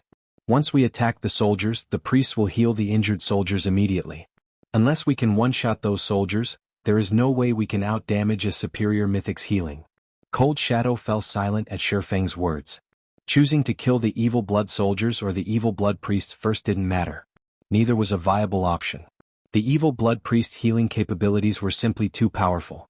If the team didn't have the strength to kill several evil blood priests instantaneously and simultaneously, they couldn't deal with so many evil blood monsters. "Are we going to give up just like that?" White Feather grew anxious. "That's a primordial ruin we're talking about." Even mythology had never found a primordial ruin. It had only ever explored ancient ruins. Even so, the guild had still reaped significant harvests from those ruins, particularly regarding the improvement of the mana body. Those harvests were the reason mythology's old monsters managed to develop their mana bodies so quickly. Meanwhile, a primordial ruin was far more precious than an ancient ruin. It wouldn't be strange if it contained treasures that could help players reach tier 5 more easily. After all, primordial ruins dated from the era of the ancient gods.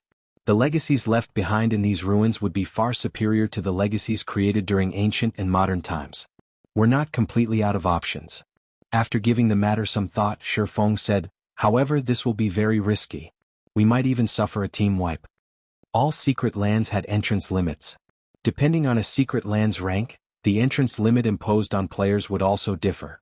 In the case of God Mode secret lands, players could enter only once every 10 days. If a player team suffered annihilation, they would be resurrected outside the secret land and would have to wait 10 days to re-challenge it. Meanwhile, the team's significant harvest in the evil god's secret land meant they didn't have to risk their lives for a primordial ruin. They could just continue hunting in safer parts of the secret land and raising their strength. Upon hearing Feng's statement, Cold Shadow asked curiously, "Guild leader, how confident are you?" "Roughly 30%, Feng said. "Of course, that's assuming nothing unexpected happens inside the ruin." 30? Cold Shadow did a double take at Feng. This was already a very high success rate considering their opponents consisted of 3,000 plus evil blood soldiers and priests. She then said, "I think we can give it a try. While it would indeed be unfortunate if we failed in our current state, achieving further qualitative improvements in the evil god's secret land would be difficult unless we venture deeper into the inner region. However, there should be plenty of Tier 5 legendary monsters roaming there, and we don't know if we can defeat such a monster. Rather than take our chances against the legendary monster, we might as well risk our lives for a primordial ruin. It'll be a huge jackpot for us if we succeed." Tier 5 legendary monsters weren't easy opponents to defeat even if they had a Tier 5 player on their team, just like how Tier 4 players had great difficulty soloing a Tier 4 mythic monster. Moreover, a fight with a legendary monster inside the evil god's secret land would easily attract more legendary monsters. If 2 legendary monsters appeared, a team wipe was all but guaranteed. Only Feng might escape alive. When Blackie, Cola, and the others heard Cold Shadow's reasoning, they too nodded in agreement. Their team's equipment standard had improved by leaps and bounds already, and further significant improvements would be difficult within a short time. Only 8-piece level 180 epic sets and fragmented legendary items could provide them with such improvements. Upgrading fragmented legendary items into legendary items was also highly dependent on luck, as not every fragmented legendary item needed only god crystals for their upgrade. Not to mention the drop rate of god crystals was completely random. These weren't items that could be obtained on demand. "Since you all see no problem with it, let's give it a try then," Feng said when he saw everyone's willingness to risk their lives. "Entering the primordial ruin is actually a very straightforward process. I just need someone to attract the evil blood monster's attention. So long as a sufficient number of them get lured away, I will be able to enter the ruin. However, you must also make sure to pin down those lured monsters. Otherwise, if they flood into the ruin after me, I won't be able to do anything." "Leave it to us, guild leader," Cola said, confidently patting his chest. "If we 4 MTS take turns using our mock skills and life-saving skills, we can keep them busy for 5 minutes without any problem. We magical classes can also use our magic barriers to trap those monsters for some time," Zhao Yueru said, nodding. After hearing everyone's suggestions, Feng nodded and said, "All right, I'll leave it to you. I'll try to explore the ruin as quickly as possible." When Feng finished speaking, Fire Dance, Cold Shadow, and Yen Tianqing split up, moving in different directions. The 3 assassins attracted the evil blood soldiers' attention and lured them toward the appointed location. However, after attracting the attention of a certain number of evil blood soldiers, the 3 assassins had to activate their berserk skills and all sorts of life-saving skills to stay alive. Fortunately, they eventually succeeded in luring over 70% of the evil blood soldiers to the appointed location. There, Cola, Yiwumian, Turtledove, and White Feather used their mock skills on the lured evil blood soldiers, forcefully shifting the monster's aggro to themselves. The 4 MTs then activated their life-saving skills and began kiting and dodging the monster's attacks. The healers standing in the distance also showered healing spells on the 4 MTs, repeatedly dragging them back from the jaws of death. Once the 4 MTs had the evil blood soldiers pinned down, Feng, who was hiding near the primordial ruin, entered the void and dashed toward the ruin. With the Nightwalker's Cape's ability, Feng could cross several hundred yards with just one step. As if he had activated instantaneous movement several times consecutively, he crossed a distance of several thousand yards in just 2 seconds and arrived at the primordial ruin's entrance. And before the evil blood monster's standing guard there could react to his arrival, he had already dashed inside. The instant Feng entered the primordial ruin, the evil blood monsters in the vicinity went into a frenzy and swarmed toward him. The several evil blood priests kneeling inside the ruin's main hall also began chanting incantations and bombarded Feng with Tier 4 curses, one after another. However, now that Feng possessed a piece of legendary equipment, this degree of offensive was nothing to him. He easily evaded the oncoming attacks. In the blink of an eye, he disappeared from the main hall and entered the tunnel leading underground. Although he came across various magic traps along the way, they were practically non-existent to him, as he was a grandmaster magician. In less than a minute, Feng arrived in the Primordial ruin's deepest section. The deepest part of the ruin was like an empty void. A majestic, ancient temple stood in this void. Despite the corrosion of countless years, the temple still radiated an unbelievably powerful divine might. If Feng had come here before reaching Tier 5, he wouldn't have been able to withstand this divine might. What a powerful temple. If I hadn't upgraded the Nightwalker's cape to legendary rank, its divine might would have had a significant effect on me. Feng was astonished as he looked at the temple before him. The Nightwalker's cape didn't just hide his aura. It also functioned to resist the auras of others. It acted as an isolation barrier that prevented the user's aura from interacting with other auras. However, despite the Nightwalker's cape's isolation effect, the temple's divine might still reduced Feng's mobility by 30%. Even a true Tier 6 god's divine might couldn't compete with this ancient temple's divine might. Apart from ancient gods, there should be no other existence capable of creating such a powerful construct. When Feng arrived in front of the temple, the several hundred evil blood monsters that had been frenziedly chasing him suddenly stopped. They simply stood at a distance and worshipped the temple, none of them showing any intention of approaching it. Feng sighed in relief at this sight. Now all he needed to do was figure out how to enter the ancient temple. However, when Feng entered the temple, what greeted him inside the brightly illuminated hall was the sight of a cloaked, scholarly young man. The youth was piecing together several golden tablets using magic arrays so complex that they gave Feng a headache. The instant Feng laid eyes on this youth, his soul shuddered. "It's you?" Feng's eyes filled with disbelief as he looked at the scholarly youth. This was because this youth was none other than the mysterious youth who had caused a huge commotion in Blackwing City and bound his soul using soul chains during the early stages of the game. "Oh, it's you?" The mysterious youth was slightly surprised when he saw Feng behind him. "You actually survived until now, even after getting hit by my soul chains? What a surprise. Should I be honored that you remember me?" Feng eyed the mysterious youth cautiously. Back when he encountered the mysterious youth in Blackwing City, he had already thought the NPC was extraordinary, definitely not your average Tier 5 NPC. Otherwise, this mysterious youth couldn't have escaped Blackwing City after causing such a huge scene. Read latest chapters at Wuxia World. EU. In fact, Feng still couldn't glean much information from the mysterious youth despite being Tier 5 himself. The only thing he found out from inspecting the mysterious youth was that the latter was also at Tier 5. Moreover, the mysterious youth gave off a weird vibe.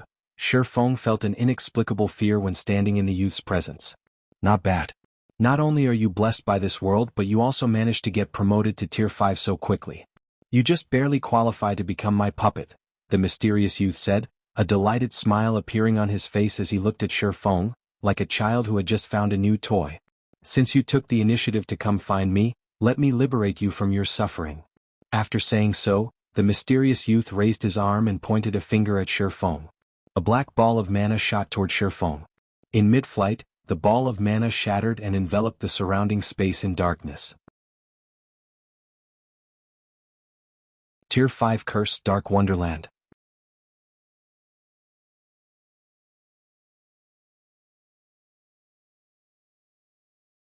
Chapter 2897, Terrifying Scholar. Feng tensed when he saw the mysterious youth's Tier 5 curse activate. He immediately unsheathed the Light of Two Worlds and counterattacked. World Breaker.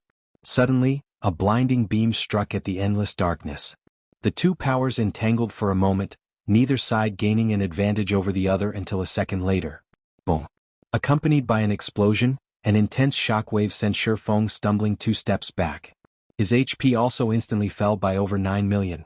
Besides reducing Feng's HP by more than 20%, the shockwave also left his entire body trembling. The hand he used to wield the Light of Two Worlds was numb. In contrast, the mysterious youth came out unscathed from the clash.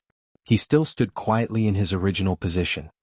He also maintained the incomparably complex fourfold magic array he was using to manipulate the several golden tablets with his other hand throughout the attack. As expected of an existence daring enough to cause a scene in Blackwing City.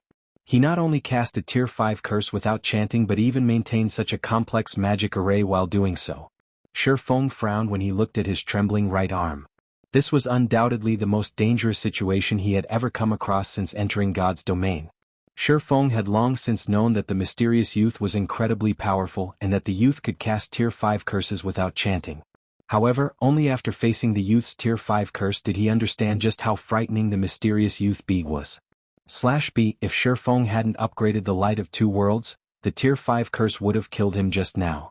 Meanwhile, the powerful shockwave from their clash also shattered the space some distance behind the youth, revealing a woman with 8 black wings. Numerous chains bound this woman's body, and her HP was below 10%. However, despite being practically at death's door, she radiated an aura that sent shivers down Feng's spine. How is this possible? Feng was dumbfounded when he saw the 8-winged woman. A fallen angel. Moreover, a fallen archangel. A fallen angel of the highest order. Fallen angels possessed life ratings close to those of dragons. Meanwhile, fallen archangels' life ratings surpassed even that of ordinary dragons. They almost rivaled divine dragons. Yet, the mysterious youth had incapacitated a level 180 Tier 5 fallen archangel with one hand. The fallen archangel was even losing HP and gradually approaching death's door. While Feng was in a daze, the mysterious youth also looked with surprise at the Light of Two Worlds Feng wielded. It seems you are incredibly lucky. You actually got your hands on a weapon lost during the ancient era. Looking at the Light of Two Worlds, the youth evaluated calmly, it's a pity that this Light of Two Worlds is damaged. Otherwise, you might have been able to injure me with its power. Although the mysterious youth's words sounded arrogant, Feng did not think so at all. On the contrary, his mood grew even heavier after hearing the mysterious youth's statement. The mysterious youth could strangle even a Tier 5 fallen archangel to death. Even if the Light of Two Worlds were at its peak, Feng doubted he could injure the mysterious youth. After all, a weapon's performance depended heavily on its user. Feng had only recently reached Tier 5. He didn't even know how to go about getting promoted to Tier 6. Even if he wielded the undamaged Light of Two Worlds, he could, at most, exchange one move against a Tier 6 God-ranked player who didn't possess any legendary weapons and equipment. Moreover, just like the mysterious youth had said, Feng was indeed very lucky.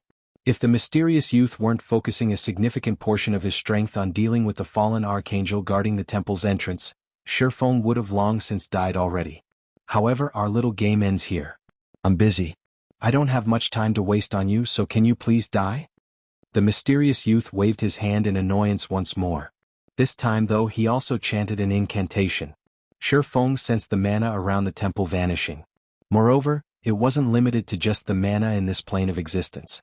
Even the mana in the void was disappearing, making Feng feel stifled. In the meantime, silver magic arrays appeared, one after another before the mysterious youth's hand, layering to create a fourfold magic array. The Tier 5 curse spacetime disintegrator? Feng's complexion darkened like never before when he saw the gradually forming fourfold magic array. There were significant differences even among Tier 5 curses. Dark Wonderland was a Tier 5 intermediate curse, but the spacetime disintegrator was a Tier 5 peak curse. This attack could heavily injure even a Tier 6 god if it landed. Die. The mysterious youth gently pushed the fourfold magic array with his free hand. Suddenly, the space in front of Feng began distorting and disintegrating.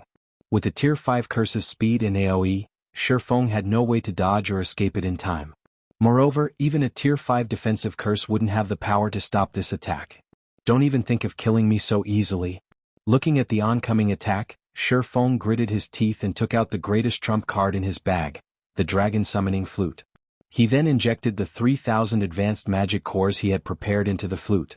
Immediately, space around Feng began distorting as well.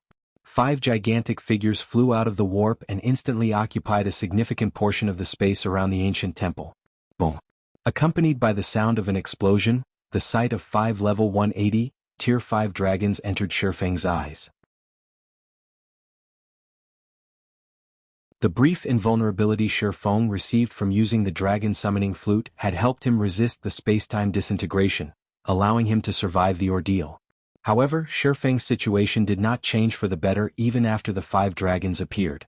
When the mysterious youth looked at the 5 Tier 5 dragons, his expression remained completely unfazed, as if only 5 harmless lizards had appeared in front of him.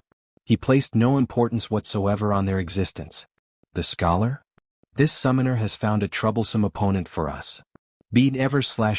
If I knew this would happen, I would never have agreed to the dragon summoning flute's contract. This is a massive loss. The 5 dragons with bodies measuring several hundred meters in length revealed traces of frustration and helplessness in their eyes when they saw the mysterious youth.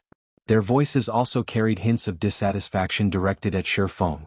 Meanwhile, after briefly scanning the 5 dragons, the mysterious youth asked calmly, "Are you 5 going to become my enemies? Scholar, how about we talk this out? If you help us fulfill our contract by letting this heaven-blessed individual go, then we won't have to clash," the leading bronze dragon said. The bronze dragon's suggestion completely ignored Feng's will. However, Feng didn't have any opinions on it either. He simply observed the mysterious youth and awaited the latter's decision. Is he one of the 3 existences Phoenix Rain warned me to avoid? As Feng scrutinized the mysterious youth, he faintly understood why Phoenix Rain had given him such a warning. The mysterious youth's strength was simply unbelievable. Feng couldn't even inspect his level. Moreover, even Tier 6 gods would have a headache when facing 5 Tier 5 dragons. Nevertheless, the mysterious youth showed no reaction whatsoever. When the bronze dragon made its suggestion, the mysterious youth remained unchanged. In a calm tone he asked, "Do you think that's possible? You are merely a bunch of ghosts from the past, yet you dare speak conditions with me?" After saying so, the mysterious youth took action. A golden staff appeared in his hands, and Feng's pupils shrank at the sight of this weapon. This was because Feng was incredibly familiar with the golden staff. The world staff. One of God's domain's 10 great legendary weapons. "It seems a battle is inevitable," the bronze dragon sighed helplessly. It then looked at Feng and said, "Once the fight begins, find an opportunity to escape.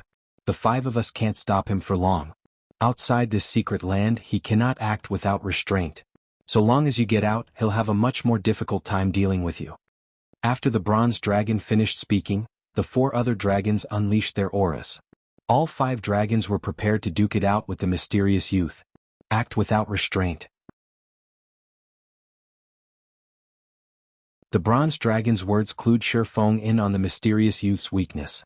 The mysterious youth most likely couldn't act freely in the outside world due to certain restrictions. This would also explain why he had fled Blackwing City previously instead of clashing with Charlene. Logically, with the mysterious youth's strength, he shouldn't fear Charlene. After all, the mysterious youth remained fearless and still insisted on killing Feng despite facing off against 5 Tier 5 dragons. Yet he had fled Blackwing City back then. However, before Feng could properly process the information, the 5 dragons began clashing with the mysterious youth.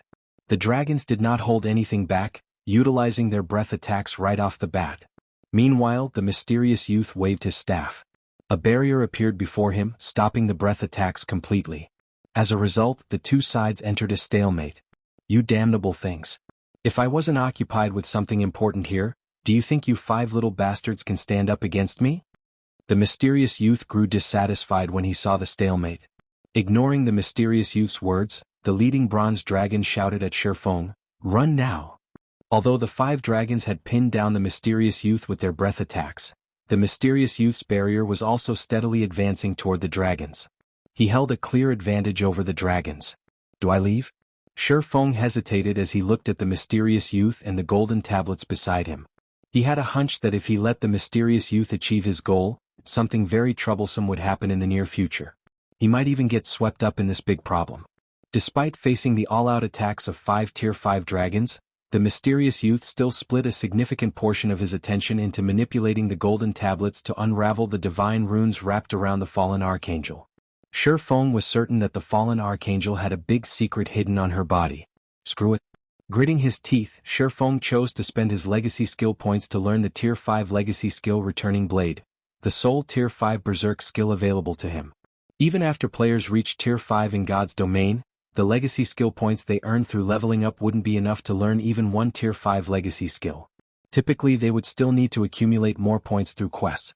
Fortunately, Feng had acquired a lot of legacy skill points from handing Beast Emperor over to the War God's Temple. Those, combined with his leftover points, were just enough to learn one Tier 5 legacy skill. Feng had previously chosen not to learn a Tier 5 legacy skill first to have more options in future predicaments. However, he no longer had the luxury of waiting. Immediately after learning Returning Blade, Feng activated the berserk skill, causing the light of two worlds he wielded to vibrate and let out a low hum. Simultaneously, incomparable power flowed into Feng's body, elevating his basic attributes and life rating to a whole other level. The next moment, Feng's strength attribute broke through the 200,000 threshold. His HP also exceeded 100 million. Now, even if he didn't rival Tier 6 God-ranked experts, he was very close already. 30 seconds. I need to foil his plans in 30 seconds. If I fail to do so, I must leave immediately. After taking a look at Returning Blade's description, Feng found that the skill had a 45-second duration and a cooldown of 1 natural day. He estimated that escaping the evil god's secret land within 15 seconds shouldn't be difficult with his current basic attributes. After thinking up to this point, Feng charged straight toward the restricted fallen archangel. Feng didn't have the slightest thought of dealing with the mysterious youth. If even 5 level 180 Tier 5 dragons were helpless against the mysterious youth, then his chances were even less. The only thing he could do in this situation was kill the fallen archangel and foil the mysterious youth's plans. After all, he had long since formed an irreconcilable grudge with the mysterious youth. If he didn't kill the mysterious youth, or the mysterious youth did not take the initiative to dissolve the soul chains binding his soul, he would still perish sooner or later, despite being a Tier 5 player. In that case, he might as well use this opportunity to weaken the mysterious youth. For all he knew, he might even get to live longer. You bastard. The mysterious youth's complexion sank when he saw what Feng was trying to do. Immediately, he began chanting an incantation. Tier 5 Curse Dark Space. Numerous pitch-black chains emerged from the space above the temple and shot toward Feng, preventing him from approaching the fallen archangel. Upon seeing the several hundred chains raining down toward him, Feng immediately activated Divine Steps. Suddenly, 36 doppelgangers emerged from Feng's body and dashed toward the fallen archangel from different directions. As these doppelgangers were invulnerable to attacks and Feng could swap positions with any of them at any time, the mysterious youth had a headache dealing with Feng. Catching Feng alone using several hundred chains might be easy, but catching 37 individuals of Feng's caliber was not. In less than 2 seconds, one of Feng's doppelgangers reached the fallen archangel and executed an attack. However, before the doppelganger's attack could connect, several dozen chains immediately bound its body. Afterward, 6 more doppelgangers arrived before the fallen archangel, and the several dozen chains in the vicinity were insufficient to stop all of them. In the end, one of the doppelgangers successfully evaded the chains and executed a ruthless attack on the fallen archangel. The moment the doppelganger's sword was about to connect, Feng, who had been preparing for an attack in the distance, swapped positions with this doppelganger. Second sword, Holy Devour. Now that Feng had a life rating and basic attributes close to rivaling Tier 6 God-ranked players, he could perfectly execute Holy Devour. The next moment, scorching flames capable of devouring even space itself enveloped the defenseless fallen archangel. Minus 5,416,541,412. A damage value exceeding 5.4 billion appeared above the fallen archangel's head as she lost more than 2% of her HP. This development ignited some hope in Feng. You little bastard. You've angered me now. A cold gleam flashed in the mysterious youth's eyes as he shook his staff. The barrier he summoned shoved back the 5 dragons' dragon breath completely, and the golden staff he wielded released a blinding radiance. Then the space around the fallen archangel shattered. Countless beams of light shot out of the shattered space and pierced every one of Feng's doppelgangers, leaving an irrecoverable wound on them. If Feng hadn't swapped positions with his distant doppelganger immediately, he would have most likely lost his life to this attack. However, Feng did not stop despite this situation. Without hesitation, he used the light of two worlds as spatial slash. Feng swung his blade, his attack instantly cutting through the fallen archangel. The attack was so fast that the mysterious youth, whom the 5 dragons pinned down, failed to stop it. Meanwhile, this attack had reaped nearly 3% of the fallen archangel's HP. That's enough from you. The mysterious youth began chanting another incantation for a defensive curse when he saw the fallen archangel's dwindling HP. Die. Knowing that once the mysterious youth completed his incantation, all hope of success would be lost, Feng immediately executed the strongest move his mana technique had to offer. Read latest chapters at Wuxia World. View third sword, Holy Annihilation. Holy Annihilation was an unostentatious technique. There was no giant blade of light or a scorching sea of flames. All that could be seen was Feng executing a simple downward slash. However, when this modest slash connected, it plundered all of the fallen archangel's remaining HP. Following the fallen archangel's death, Feng's level skyrocketed, and several hundred items appeared around her corpse. The mysterious youth's eyes turned bloodshot, and he went into a frenzy. Feng immediately grabbed a few of the strongest items he saw, swapped positions with his doppelganger again, entered the void, and dashed for the temple's exit. You're tuning in to the Han Li's Wuxia Adventures YouTube channel. We're so grateful for your support, and don't forget to subscribe to join us on this incredible journey through captivating stories. Your generosity through donations truly makes a world of difference, as it's the primary source of revenue that allows me to expand and enhance this channel for you. Thank you from the bottom of my heart for being a part of this adventure.